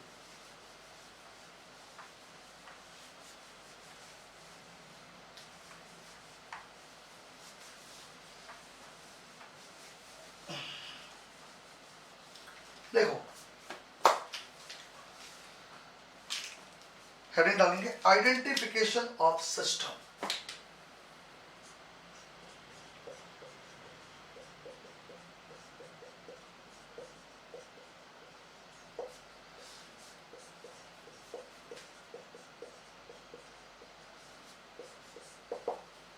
आइडेंटिफिकेशन ऑफ सिस्टम। देखो सिस्टम को आइडेंटिफाई करने का एक हल्का सा आइडिया ऐसे लो कि मान लो सिस्टम में बहुत सारे पाई इलेक्ट्रॉन्स है, पाई बॉन्ड्स हैं, तो कई बार तकलीफ आती है कि यार यहां सिस्टम है कौन सा, कैसे पता करें। तो आप देखो इलेक्ट्रोसाइक्लिक रिएक्शन में आप एरो बनाते हो, इस पाई बॉन्ड के इलेक्ट्रॉन इधर गए, फिर ये इधर गया, फिर ये इधर गया, फिर ये इधर गया, और बॉन्ड बॉन्ड बन जाते हैं, साइक्लिक हो जाती है स्ट्रक्चर। तो ऑब्वियसली हम ये कह दें कि इलेक्ट्रोसाइक्लिक रिएक्शन के अंदर जो पाई बॉन्ड भी इन्वॉल्व होने वाले हैं, जो भी पाई बॉन्ड इन्वॉल्व होते हैं वो प्रोडक्ट में अपनी जगह चेंज करते हैं, और जो पाई बॉन्ड पे एरो ही नहीं चला है, जो सुस्त पाई बॉन्ड है, काम में नहीं आ रहा इलेक्ट्रोसाइक्लिक रिएक्शन में, तो उसकी जगह जो है वही रहेगी, चेंज नहीं होगी। और जो पाई बॉन्ड इलेक्ट्रोसाइक्लिक में इन्वॉल्व हो गए, वो प्रोडक्ट में अपनी जगह चेंज कर लेंगे। तो बिल्कुल रिएक्टेंट एंड प्रोडक्ट पर फोकस करो और चेक करो किन पाई बॉन्ड्स की जगह चेंज हुई है, तो ऑटोमेटिक आपको चीजें समझ में आने लगेगी कि कितने पाई बॉन्ड इसके अंदर यूज में आ रहे हैं। पाई बॉन्ड अगर पता लग गए तो इलेक्ट्रॉन्स पता लग गए कितने काम में आ रहे हैं, इलेक्ट्रॉन्स पता लग गए तो सिस्टम आइडेंटिफाई कर लिया आपने कि वेदर इट इज 4n और 4n+2 पाई। आगे बात समझ में? तो मैं ऐसे ही सिस्टम्स लेता हूँ, बेसिक सिस्टम्स है, कोई बहुत ज्यादा इसके अंदर ऐसा नहीं कि बहुत बड़ी चीज है, छोटे छोटे से सिस्टम्स हैं, उनको हम लोग देख लेते हैं। हर तरीके का सिस्टम हम कवर कर लेंगे कि ये सिस्टम जो हमें इलेक्ट्रोसाइक्लिक में टाइप ऑफ प्रॉब्लम्स के अंदर पढ़ना है। ओके, चलिए देखिए, देखो सबसे पहले मैं आइडेंटिफिकेशन ऑफ सिस्टम में टाइप 1 लेता हूं। टाइप 1 फर्स्ट टाइप की प्रॉब्लम। देखो भाई, इसके अंदर मैंने सिंपल ये ले लिया, ये लीजिए, मुझे बताइए इसके अंदर कितने पाई इलेक्ट्रॉन्स इन्वॉल्व होंगे। टाइप की जगह एग्जांपल से लेते हैं, फिर टाइप अलग आगे जाके टाइप लेंगे हम लोग। एग्जांपल फर्स्ट ले लिया चलो इसको, है ना। मुझे ये बताइए इसके अंदर मैंने रिंग क्लोजिंग करवाई, ऐसे बताते हैं लोग, ये लीजिए बताइए जैसे रिंग क्लोजिंग होती है आप ये करते हो। और अगर मैं ये जो साइक्लिक प्रोडक्ट है इसमें रिंग ओपनिंग करवाऊं तो मैं ए साइक्लिक पे चला जाऊंगा, इसमें ऐसे बताया जाएगा। तो बताइए इस दौरान तो कितने इलेक्ट्रॉन्स काम आए, मैंने कहा 4 पाई इलेक्ट्रॉन्स काम में आए काम में। और इस दौरान इसमें कितने इलेक्ट्रॉन्स काम आए, इसके अंदर 2 सिग्मा इलेक्ट्रॉन्स काम आए, 2 पाई इलेक्ट्रॉन्स काम आए, कुल मिला के मैं ये कह दूं 4 इलेक्ट्रॉन्स काम में आ गए। तो सिस्टम चाहे उधर से पढ़ लो चाहे इधर से पढ़ लो, इलेक्ट्रॉन्स तो 4 ही काम में आ रहे हैं रिंग ओपनिंग क्लोजिंग के अंदर। तो बताइए कौन सा सिस्टम हो गया, it is called 4n pi system. ये सिस्टम कैसा कहलाएगा, 4n पाई सिस्टम। ये चीज आप लोग ध्यान रखोगे। सेकंड एग्जांपल लेता हूं मैं। सेकंड एग्जांपल में मैंने क्या लिया है, ये लिया जो भी थर्मल या फोटोकेमिकल कंडीशन हम लोगों को दी हुई होगी उसके बेसिस पर मैंने कहा ये इलेक्ट्रॉन इधर गए, ये इधर गए, ये इधर गए। और जैसे यहां पर रिंग क्लोजिंग हुई, रिंग क्लोजिंग से हमारे को ये प्रोडक्ट मिल गया। ओके, जैसे ये प्रोडक्ट हमारे को मिला उसके बाद मैंने इसमें रिंग ओपनिंग भी शो कर दी। लो भैया ये रिंग ओपनिंग शो करी, जैसे मैंने रिंग ओपनिंग शो करी वापस से यही बन गया। तो बताइए जब रिंग क्लोजिंग होती है तो क्या काम आता है, 6 पाई इलेक्ट्रॉन, और जब रिंग ओपनिंग होती है तो काम में आते हैं 2 सिग्मा इलेक्ट्रॉन और 4 पाई इलेक्ट्रॉन। ये काम में आ रहे हैं, यानी कुल काम में आ रहे हैं 6 इलेक्ट्रॉन्स। ये लीजिए कुल क्या काम में आ गए, 6 इलेक्ट्रॉन्स। तो बोलिए 6 इलेक्ट्रॉन्स का मतलब क्या होता है, इसका मतलब होता है 4n+2 पाई सिस्टम। तो बताइए एग्जाम्पल 1 और एग्जाम्पल 2 समझ में आ गया आपको। अब मैं लेता हूं एग्जाम्पल नंबर 3। देखो भाई एग्जाम्पल नंबर 3 में मैंने क्या किया, एग्जाम्पल नंबर 3 में मैंने ये लीजिए ये कंपाउंड ले लिया। अब मैं इससे ये प्रोडक्ट बनाता हूं, लीजिए ये प्रोडक्ट इसके अंदर मैंने बनाया। आई बात समझ में? जब मैंने ये प्रोडक्ट बनाया तो देखो इस दौरान हुआ क्या, इस दौरान ये इलेक्ट्रॉन्स इधर से इधर गए और ये इलेक्ट्रॉन्स इधर से इधर गए, और ये जब रिंग ओपनिंग हुई तो ये इलेक्ट्रॉन्स वापस इधर गए, ये इलेक्ट्रॉन्स यहां से यहां आए। मेरे को बताइए इस दौरान ये सिस्टम कहीं भी काम में आया क्या, हम कहेंगे ना, ये सिस्टम कहीं काम में नहीं आ रहा। इसका मतलब इलेक्ट्रोसाइक्लिक रिएक्शन इस वक्त जो मैं बता रहा हूं इसमें केवल यही इलेक्ट्रॉन्स काम आ रहे हैं, यही वाले। तो मैं कहूंगा ये 4 पाई इलेक्ट्रॉनिक सिस्टम है। और ओपनिंग के दौरान 2 सिग्मा इलेक्ट्रॉन काम आ रहे हैं, 2 पाई इलेक्ट्रॉन काम में आ रहे हैं। इसका मतलब कुल वही 4 इलेक्ट्रॉन्स काम में आ रहे हैं। तो बोलिए सिस्टम कौन सा हो गया ये, हम कहेंगे ये सिस्टम 4n पाई सिस्टम हो गया। बताइए थर्ड एग्जाम्पल आप लोगों के समझ में आ गया, ठीक है। अब मैं आता हूं फोर्थ एग्जाम्पल में। फोर्थ एग्जाम्पल में देखो मैंने बेंजीन ली और मैंने बेंजीन से ये डेवार्स बेंजीन बना दी। बेंजीन से मैंने क्या बना दी, डेवार्स बेंजीन बना दी। मुझे बताइए इस दौरान इधर जाऊं तो रिंग क्लोजिंग हो रही है, इधर आऊं तो रिंग ओपनिंग हो रही है। रिंग क्लोजिंग के दौरान मुझे बताइए आपको ऐसा लग रहा है कहीं भी कि ये वाला पाई बॉन्ड इन्वॉल्व हो रहा है? हम कहेंगे नहीं लग रहा भाई, इसकी जगह तो बिल्कुल वही है, ठस से मस नहीं हो रहा है, ये तो वही है। इसका मतलब ये हुआ कि रिंग क्लोजिंग में केवल ये इलेक्ट्रॉन्स काम में आ रहे हैं और रिंग ओपनिंग में केवल और केवल ये इलेक्ट्रॉन काम में आ रहे हैं। इसका मतलब रिंग क्लोजिंग में 4 पाई इलेक्ट्रॉन काम में आ रहे हैं और रिंग ओपनिंग के दौरान 2 सिग्मा इलेक्ट्रॉन और 2 पाई इलेक्ट्रॉन काम में आने वाले हैं। तो बताइए केवल 4 इलेक्ट्रॉन। इसका मतलब सिस्टम कैसा हो गया, 4n पाई सिस्टम हो गया। सिस्टम कैसा हो गया, 4n पाई सिस्टम हो गया। ये 4 मैंने आपको एग्जांपल बताए और आगे देखिए और समझाता हूं मैं। 5वां एग्जांपल देखते हैं।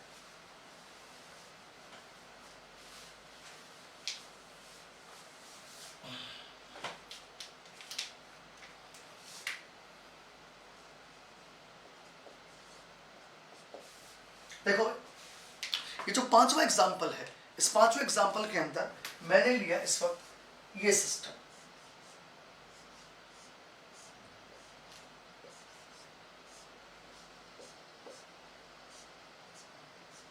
क्लियर? और मैंने क्या किया, इस सिस्टम से ये सिस्टम बना लिया।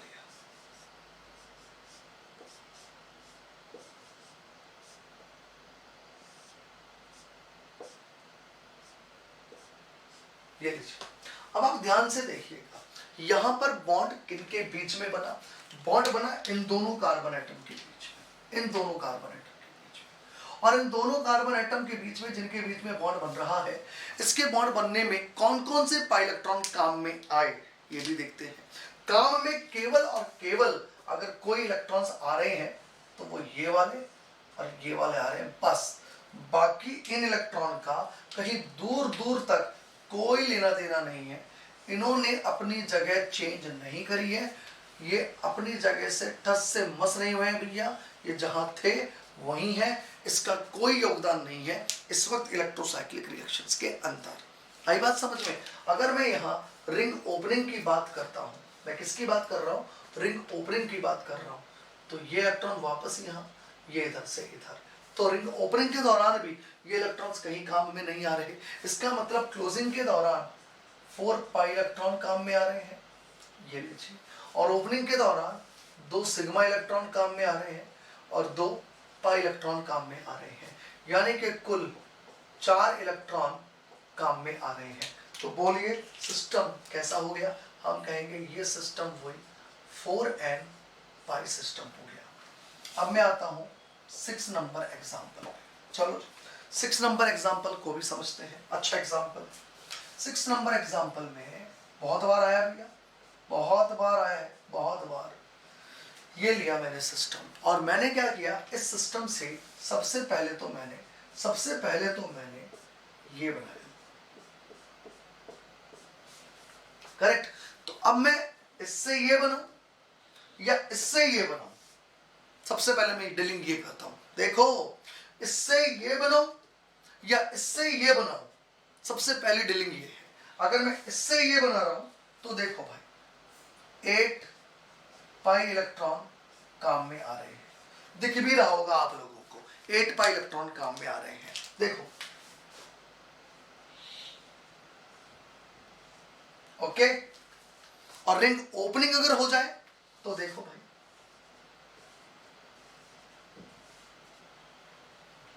रिंग ओपनिंग के दौरान मैं ये कह देता हूं 2 सिग्मा काम में आ रहे हैं और 6 पाई इलेक्ट्रॉन काम में आ रहे हैं, यानी कुल मिला के 8 इलेक्ट्रॉन काम में आ रहे हैं। और 8 इलेक्ट्रॉन का मतलब सिस्टम कैसा हो गया, 4n पाई सिस्टम हो गया। बोलो भैया यहां तक मेरी बात समझ में आई आप लोगों को? अब मैं आगे बढ़ता हूं। जरूरी थोड़ी है कि ये सिस्टम यहां से भी ओपनिंग ही करे कि भाई ये वाला बॉन्ड ही टूटेगा, जरूरी नहीं है ना। नहीं भैया 1% जरूरी नहीं है। ये भी तो हो सकता था कि ये सिस्टम और आगे रिंग क्लोजिंग दे, और आगे रिंग क्लोजिंग दे का मेरा मतलब है ये बना ले, देखिएगा, ये लीजिए। अगर मैं अब सिस्टम ये लेता हूं तो देखो इस दौरान क्या हुआ है, ये इलेक्ट्रॉन्स यहां आए होंगे, ब्लू कलर के एरो से बता रहा हूं, ये यहां आए होंगे, ये यहां आए होंगे, और ये बना होगा। या मैं रिंग ओपनिंग बता दूं, ये इधर गए होंगे, ये वापस इधर गए होंगे, ये वापस इधर गए होंगे, और रिंग ओपनिंग करा दूं। तो मुझे बताओ अगर ये सिस्टम आगे गया है तो 6 पाई इलेक्ट्रॉन्स काम में आए होंगे। अगर इसने रिंग ओपनिंग दी होगी तो 2 सिग्मा इलेक्ट्रॉन्स और 4 पाई इलेक्ट्रॉन्स काम में आए होंगे, यानी कि कुल मिला के 6 इलेक्ट्रॉन्स ही काम में आए होंगे। तो यानी अगर डीलिंग इनमें हो रही है, इनमें, आ रही है बात समझ में, डीलिंग किन में हो रही है, इन दोनों में, तो ये सिस्टम है 4n+2 pi system. That means ये सिस्टम शुरुआत जब करता है तो 4n होता है और आगे जाके 4n+2 हो जाता है। ऐसी चीजें हमें देखनी और करनी आनी चाहिए। चलिए जी, उतारिएगा फटाफट।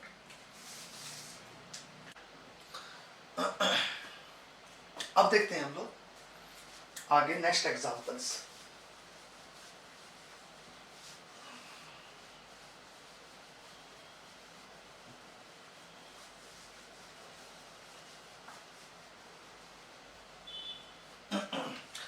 देखिए अब मैं 6 एग्जांपल के बाद पहले लेता हूं एलाइलिक सिस्टम्स, उसके एप्लीकेशंस वगैरह, और फिर लेता हूं पेंटाडाइनल सिस्टम्स और उसकी एप्लीकेशंस वगैरह। ये बड़ी काम आती है हम लोगों के। देखो सबसे पहले अब मैं लेता हूं allylic cation. Allylic cation, okay. देखो एलाइलिक कैटायंस क्या होते हैं, एलाइलिक कैटायंस का मतलब यही हो गया, और इसकी रेजोनेटिंग स्ट्रक्चर भी समझते हैं हम लोग। These are the resonating structures of allylic cation, okay. अब देखो भाई एलाइलिक कैटायन के अंदर मैंने इसको ऐसे लिख दिया, और मैं आपसे ये कह रहा हूं कि एलाइलिक कैटायन में अगर इस पाई बॉन्ड के इलेक्ट्रॉन्स यहां रिंग क्लोजिंग में काम में आते हैं तो हमारे को ये स्पीशीज मिलती है, that is called cyclopropyl cation, right.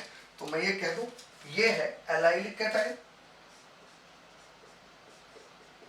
ये क्या है एलाइलिक कैटायन, और ये क्या है साइक्लोप्रोपाइल कैटायन।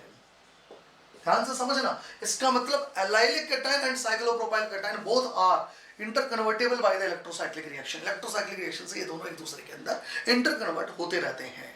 क्लियर। अब आप देखिए रिंग क्लोजिंग तो समझ में आ रही है।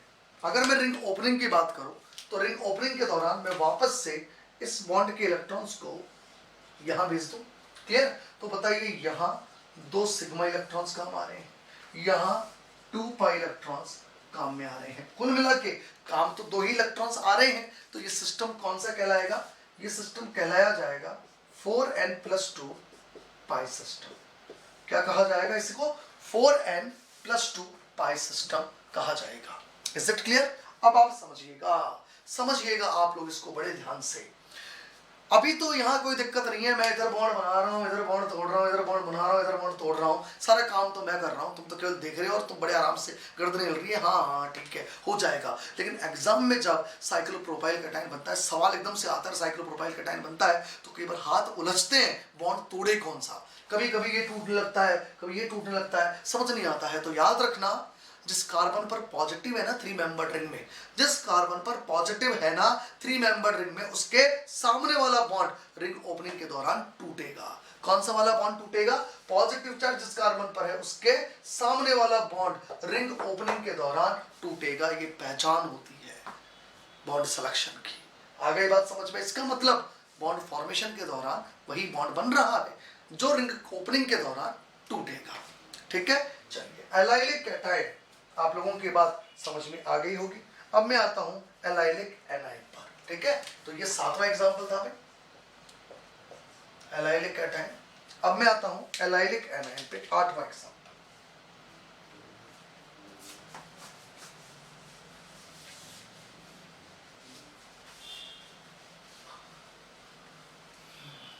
देखो भाई 8 एग्जांपल।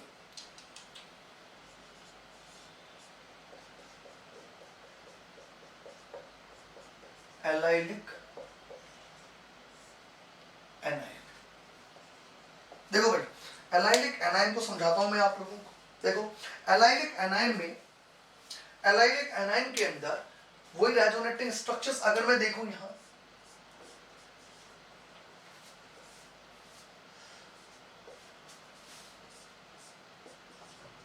ये लीजिए, तो ये इस तरीके से होंगी। अब एलाइलिक एनायन में भी तो रिंग क्लोजिंग है। रिंग क्लोजिंग के दौरान देखो मैं इसको इस प्रकार से शो करूंगा।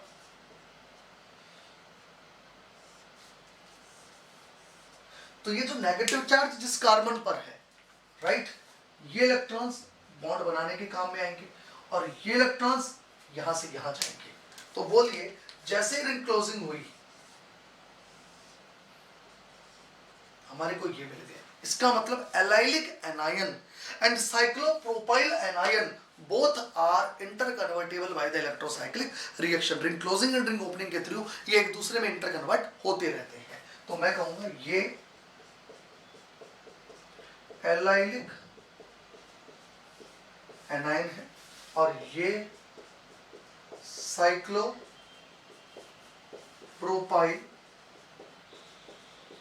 एनायन है। Okay, allylic anion and cyclopropyl anion both are interconvertible by the electrocyclic reaction. बताइए कितने पाई इलेक्ट्रॉन्स काम आ रहे हैं? 4 पाई इलेक्ट्रॉन्स। और यहां पे कितने काम आ रहे हैं? 2 सिग्मा इलेक्ट्रॉन्स और 2 pi electrons during ring opening. और रिंग ओपनिंग के दौरान बॉन्ड टूटेगा कौन सा? जब इसमें रिंग ओपनिंग होगी तो बताइए बॉन्ड टूटेगा कौन सा? हम कह देंगे वही वाला जो रिंग फॉर्मेशन के दौरान बन रहा है। कौन सा बन रहा है? नेगेटिव चार्ज जिस कार्बन पर है 3 मेंबर रिंग में, इसके सामने वाला बॉन्ड बनता है और ऑब्वियसली ओपनिंग के दौरान भी बॉन्ड टूटेगा यही। ओके, तो ध्यान रखना, ये वापस इधर आ जाए और ये इधर आ जाए तो ये रिंग ओपनिंग हो जाएगी और इससे हमारे को वापस ये बन जाएगा। तो 2 सिग्मा इलेक्ट्रॉन, 2 पाई इलेक्ट्रॉन, कुल मिला के वही 4 इलेक्ट्रॉन। और अगर ये 4 इलेक्ट्रॉन का केस है, इसका मतलब सिस्टम कैसा है? ये 4n pi system, that is called allylic system. अब इस एलाइलिक सिस्टम में एप्लीकेशंस भी होती हैं। एप्लीकेशन समझते हैं हम लोग एलाइलिक सिस्टम की।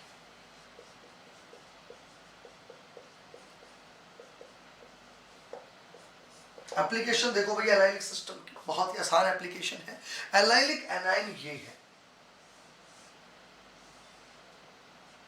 आप कहोगे ये कहाँ एलाइलिक एनायन है? अरे एलाइलिक एनायन ही है, उसकी इलेक्ट्रोसाइक्लिक स्ट्रक्चर बना रखी है मैंने, साइक्लिक स्ट्रक्चर बना रखी है, that is a cyclopropyl anion कह सकता हूं मैं इसको, राइट। अब ये जो साइक्लोप्रोपाइल एनायन है, इस साइक्लोप्रोपाइल एनायन से मैं देखो क्या क्या बना सकता हूं, समझना। अगर मैं साइक्लोप्रोपाइल एनायन में ये जो कार्बन है, कार्बन के ऊपर नेगेटिव चार्ज है, तो कार्बन के ऊपर नेगेटिव चार्ज का मतलब कितने इलेक्ट्रॉन हो गए कार्बन के पास? हम कहेंगे 7।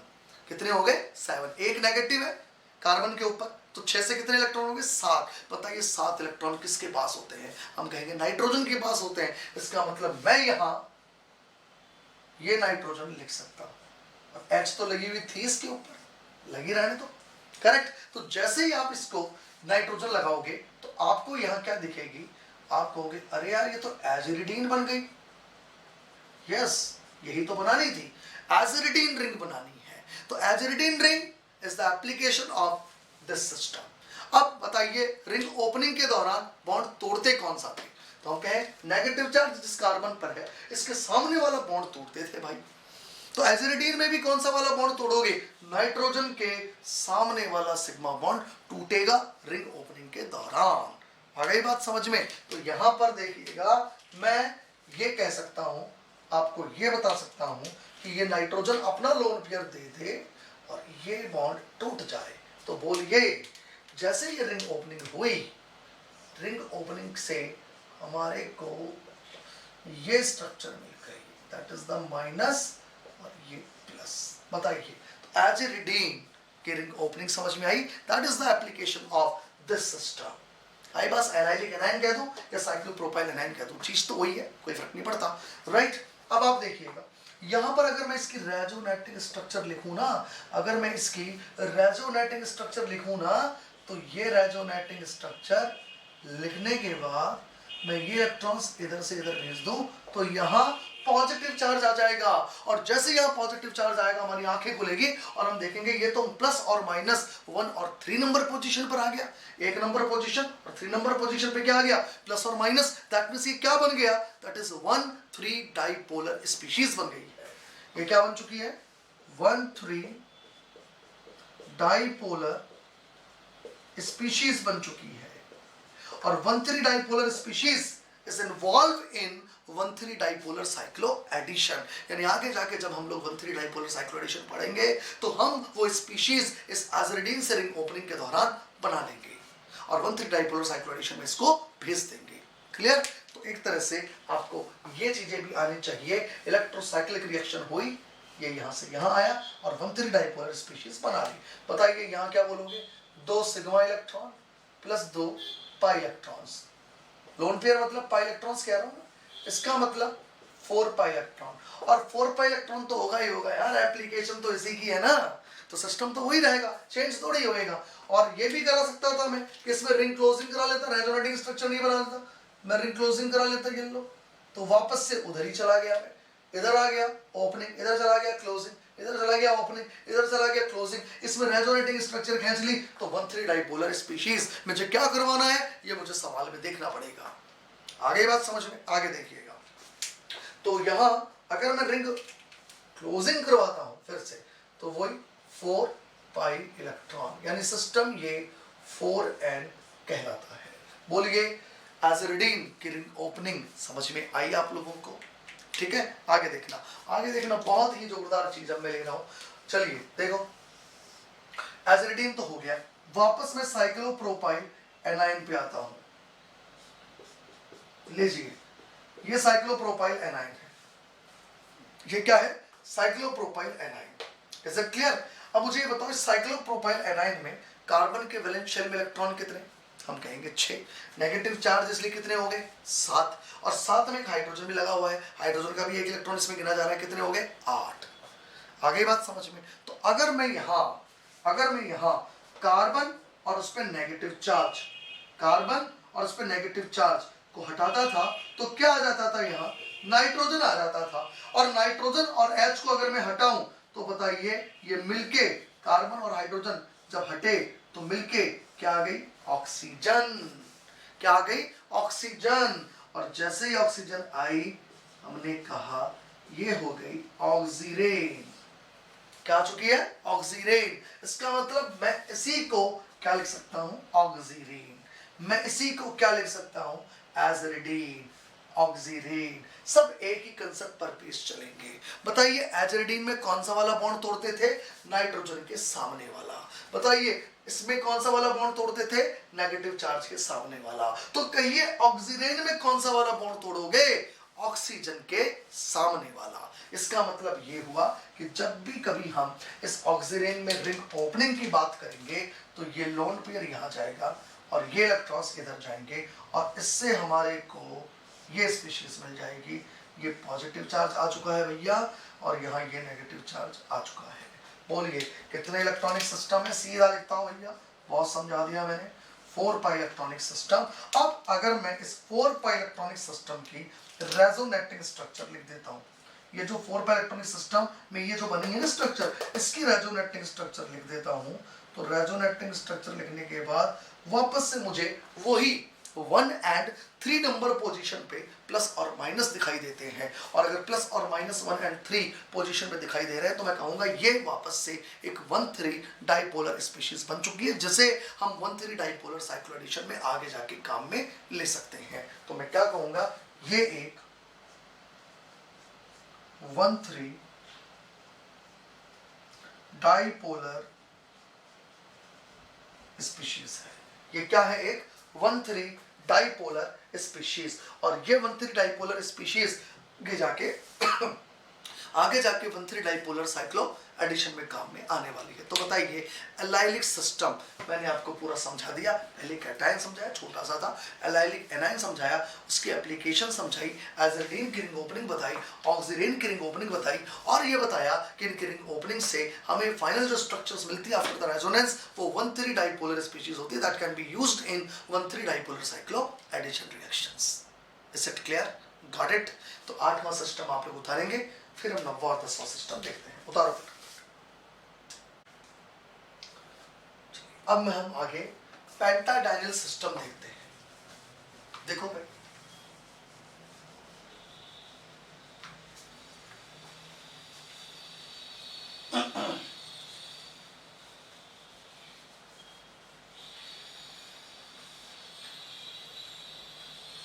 देखिएगा, अब हम लोग लेते हैं 9th example, that is the pentadienyl cation. देखो भाई, 9th एग्जांपल, पेंटाडाइनल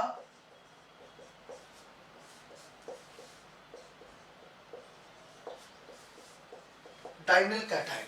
ओके, देखो भाई, पेंटाडाइनल कैटायन की सबसे पहले रेजोनेटिंग स्ट्रक्चर्स हम लोग लिख लें।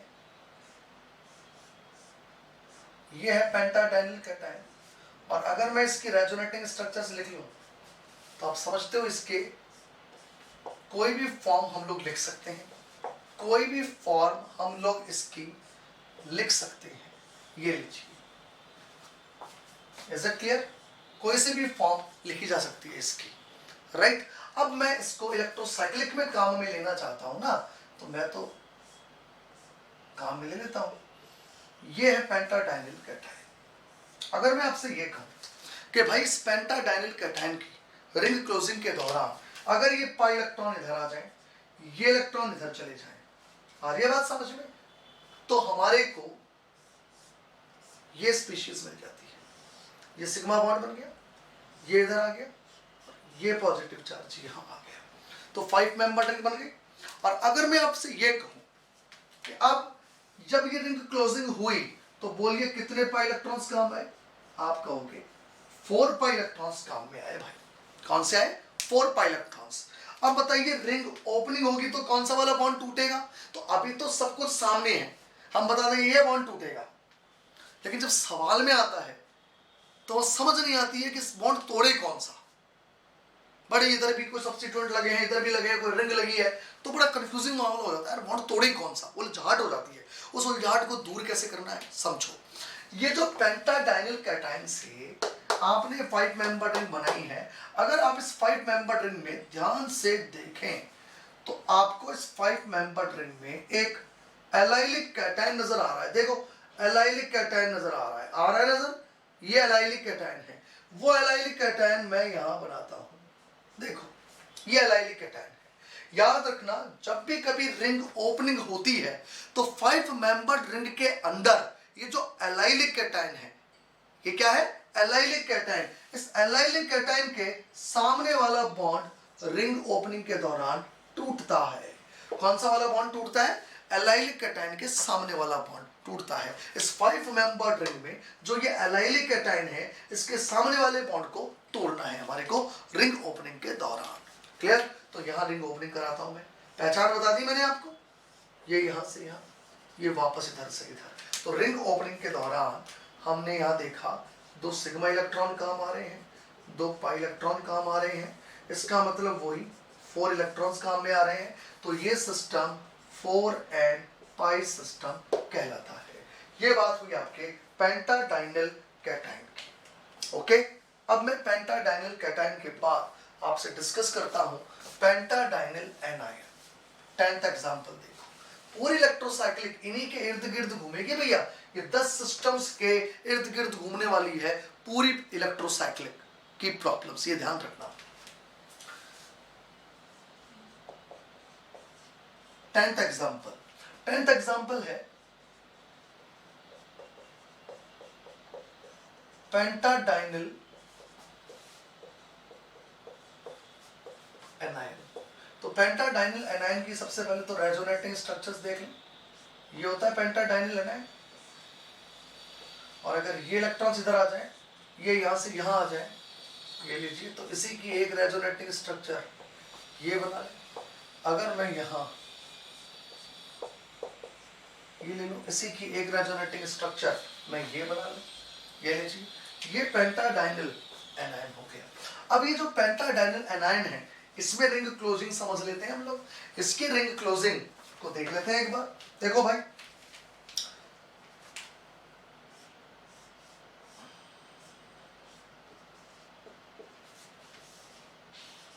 पेंटाडाइनिल एनायन में जब रिंग क्लोजिंग होती है तो ये इलेक्ट्रॉन्स बॉन्ड बनाएंगे, ये इलेक्ट्रॉन्स इधर जाएंगे और ये आगे नेगेटिव चार्ज बना लेंगे और हमारे को ये 5 मेंबर रिंग मिलती है, ये लीजिए, और ये नेगेटिव चार्ज।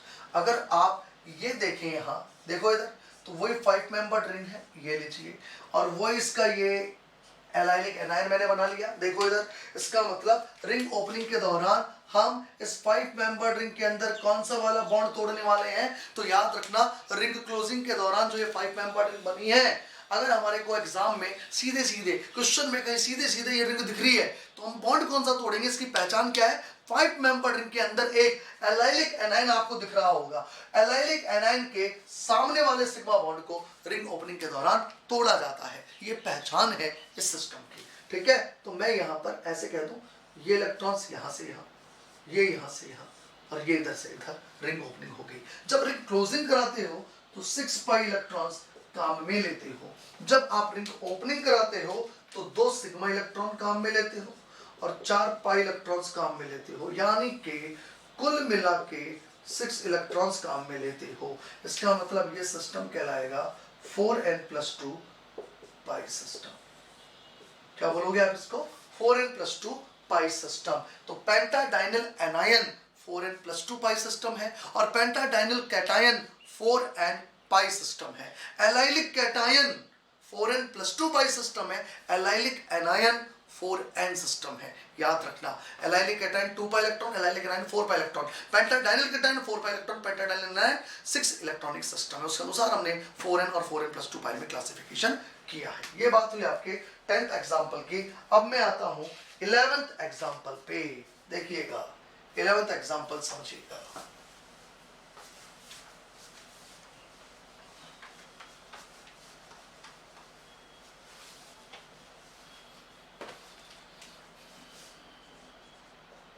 देखो भाई 11th एग्जाम्पल, सब वेरी इंटरेस्टिंग एग्जाम्पल, और CSIR वाले ने 1 बार नहीं, 2 बार नहीं, 3 बार नहीं, 4 बार नहीं, बल्कि 5 बार ये सवाल पूछा है। सबसे फेवरेट एग्जाम्पल भैया मेरा, बहुत मैं इस पर लगता था कि यार CSIR वाला क्यों नहीं पूछता है, क्यों नहीं पूछता है, क्यों नहीं पूछता। 2005, 6, 7, 8, 9, 10, 11, 12, 13 तक मैंने देखा, 8 साल तक नहीं पूछता, फिर पूछना चालू किया तो भाई साहब पीछा नहीं छोड़ता इस एग्जाम्पल का। देखना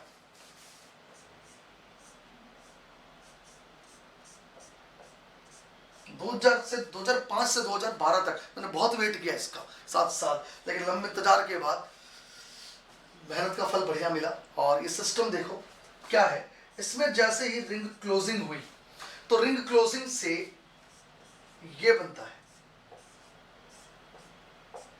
ये बना। अब मैं आपसे ये पूछना चाह रहा हूं कि बताइए अगर रिंग क्लोजिंग से इससे ये बना तो इस सिस्टम कौन सा है, या इसमें रिंग ओपनिंग जब हुई तो बताइए इसमें सिस्टम कौन सा है, कौन सा सिस्टम आप इसको कहोगे, बोलो, बताओ बताओ बताओ, फटाफट बताओ। जब इसमें रिंग क्लोजिंग हुई तो बताइए कौन सा सिस्टम है, या इसकी रिंग ओपनिंग हुई तो बताइए सिस्टम कौन सा है। मतलब 4n सिस्टम है या 4n+2 पाई सिस्टम है, आप कौन सा सिस्टम इसे कहोगे राइट नाउ। देखो 2 आंसर है अलग अलग, 4n 4n+2, फिर 2 आंसर है पहले 4n+2 बाद में 4n, फिर 2 आंसर है पहले 4n बाद में 4n+2। इसका मतलब 2 बराबर दिमाग दौड़ रहे हैं आप लोगों के। किसी को ये 4n नजर आता है, किसको आएगा 4n नजर, उसको आएगा जो ऐसे काम करेगा यूं, और 4n+2 किसको नजर आएगा, जो इनके बीच में बॉन्ड बनाएगा उसको 4n+2, जो इनके बीच में बॉन्ड बनाएगा 4n। आ रही बात समझ में, यानी इस वक्त ये सिस्टम कुछ भी हो सकता है। अभी एक्चुअली हम बता ही नहीं सकते कि सिस्टम है कौन सा, हम ये बताएंगे इसके स्टीरियो केमिस्ट्री देख के कि एक्चुअली ये जो 2 हाइड्रोजन्स लगी हुई है यहाँ, इनकी स्टीरियो केमिस्ट्री क्या है।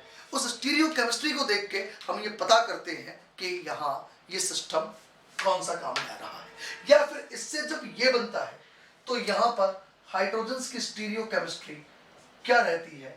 फाइनली इस साइक्लोऑक्टाटेट्राईन के अंदर उन स्टीरियो को देख के ये बताते हैं कि रिंग ओपनिंग के दौरान एक्चुअली 6 मेंबर रिंग का यूज आ रहा है यानी 4n+2 पाई सिस्टम है, या 4 मेंबर रिंग का यूज आ रहा है यानी कि 4n सिस्टम है। सारा खेल किस पे डिपेंड करता है? स्टीरियो केमिस्ट्री पर। तो हम क्या लिख सकते हैं कि here identification of system, identification of system can be identified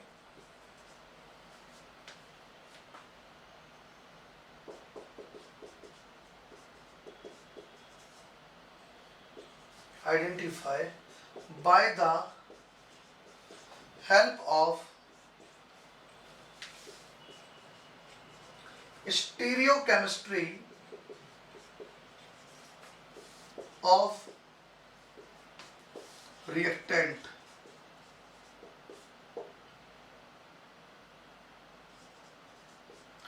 ये जो रिएक्टेंट्स हैं इनके स्टीरियो केमिस्ट्री को देख के हम ये आइडेंटिफाई करते हैं कि एक्चुअली कौन सा सिस्टम यहाँ यूज में लिया जा रहा है, 4n+2 या 4n पाई सिस्टम। अब ये स्टीरियो केमिस्ट्री कैसे देखते हैं, यही तो समझ में आ रहा है हमारे को। By the help of the stereochemistry of the system, ये स्टीरियो केमिस्ट्री कैसे देखते हैं, अरे बात समझ में, ये हम लोग देखेंगे प्रॉब्लम्स ऑन इलेक्ट्रोसाइक्लिक रिएक्शन जब पढ़ेंगे तब। यानी ये अभी नहीं सीखेंगे, जब हम टाइप्स ऑफ प्रॉब्लम्स इलेक्ट्रोसाइक्लिक लेंगे तो उसमें फर्स्ट टाइप की जो प्रॉब्लम्स है जैसे हम उसको समझेंगे पूरे को, ऑटोमेटिक हमें ये समझ में आने लगेगा कि स्टीरियो केमिस्ट्री कैसे देखी जाती है।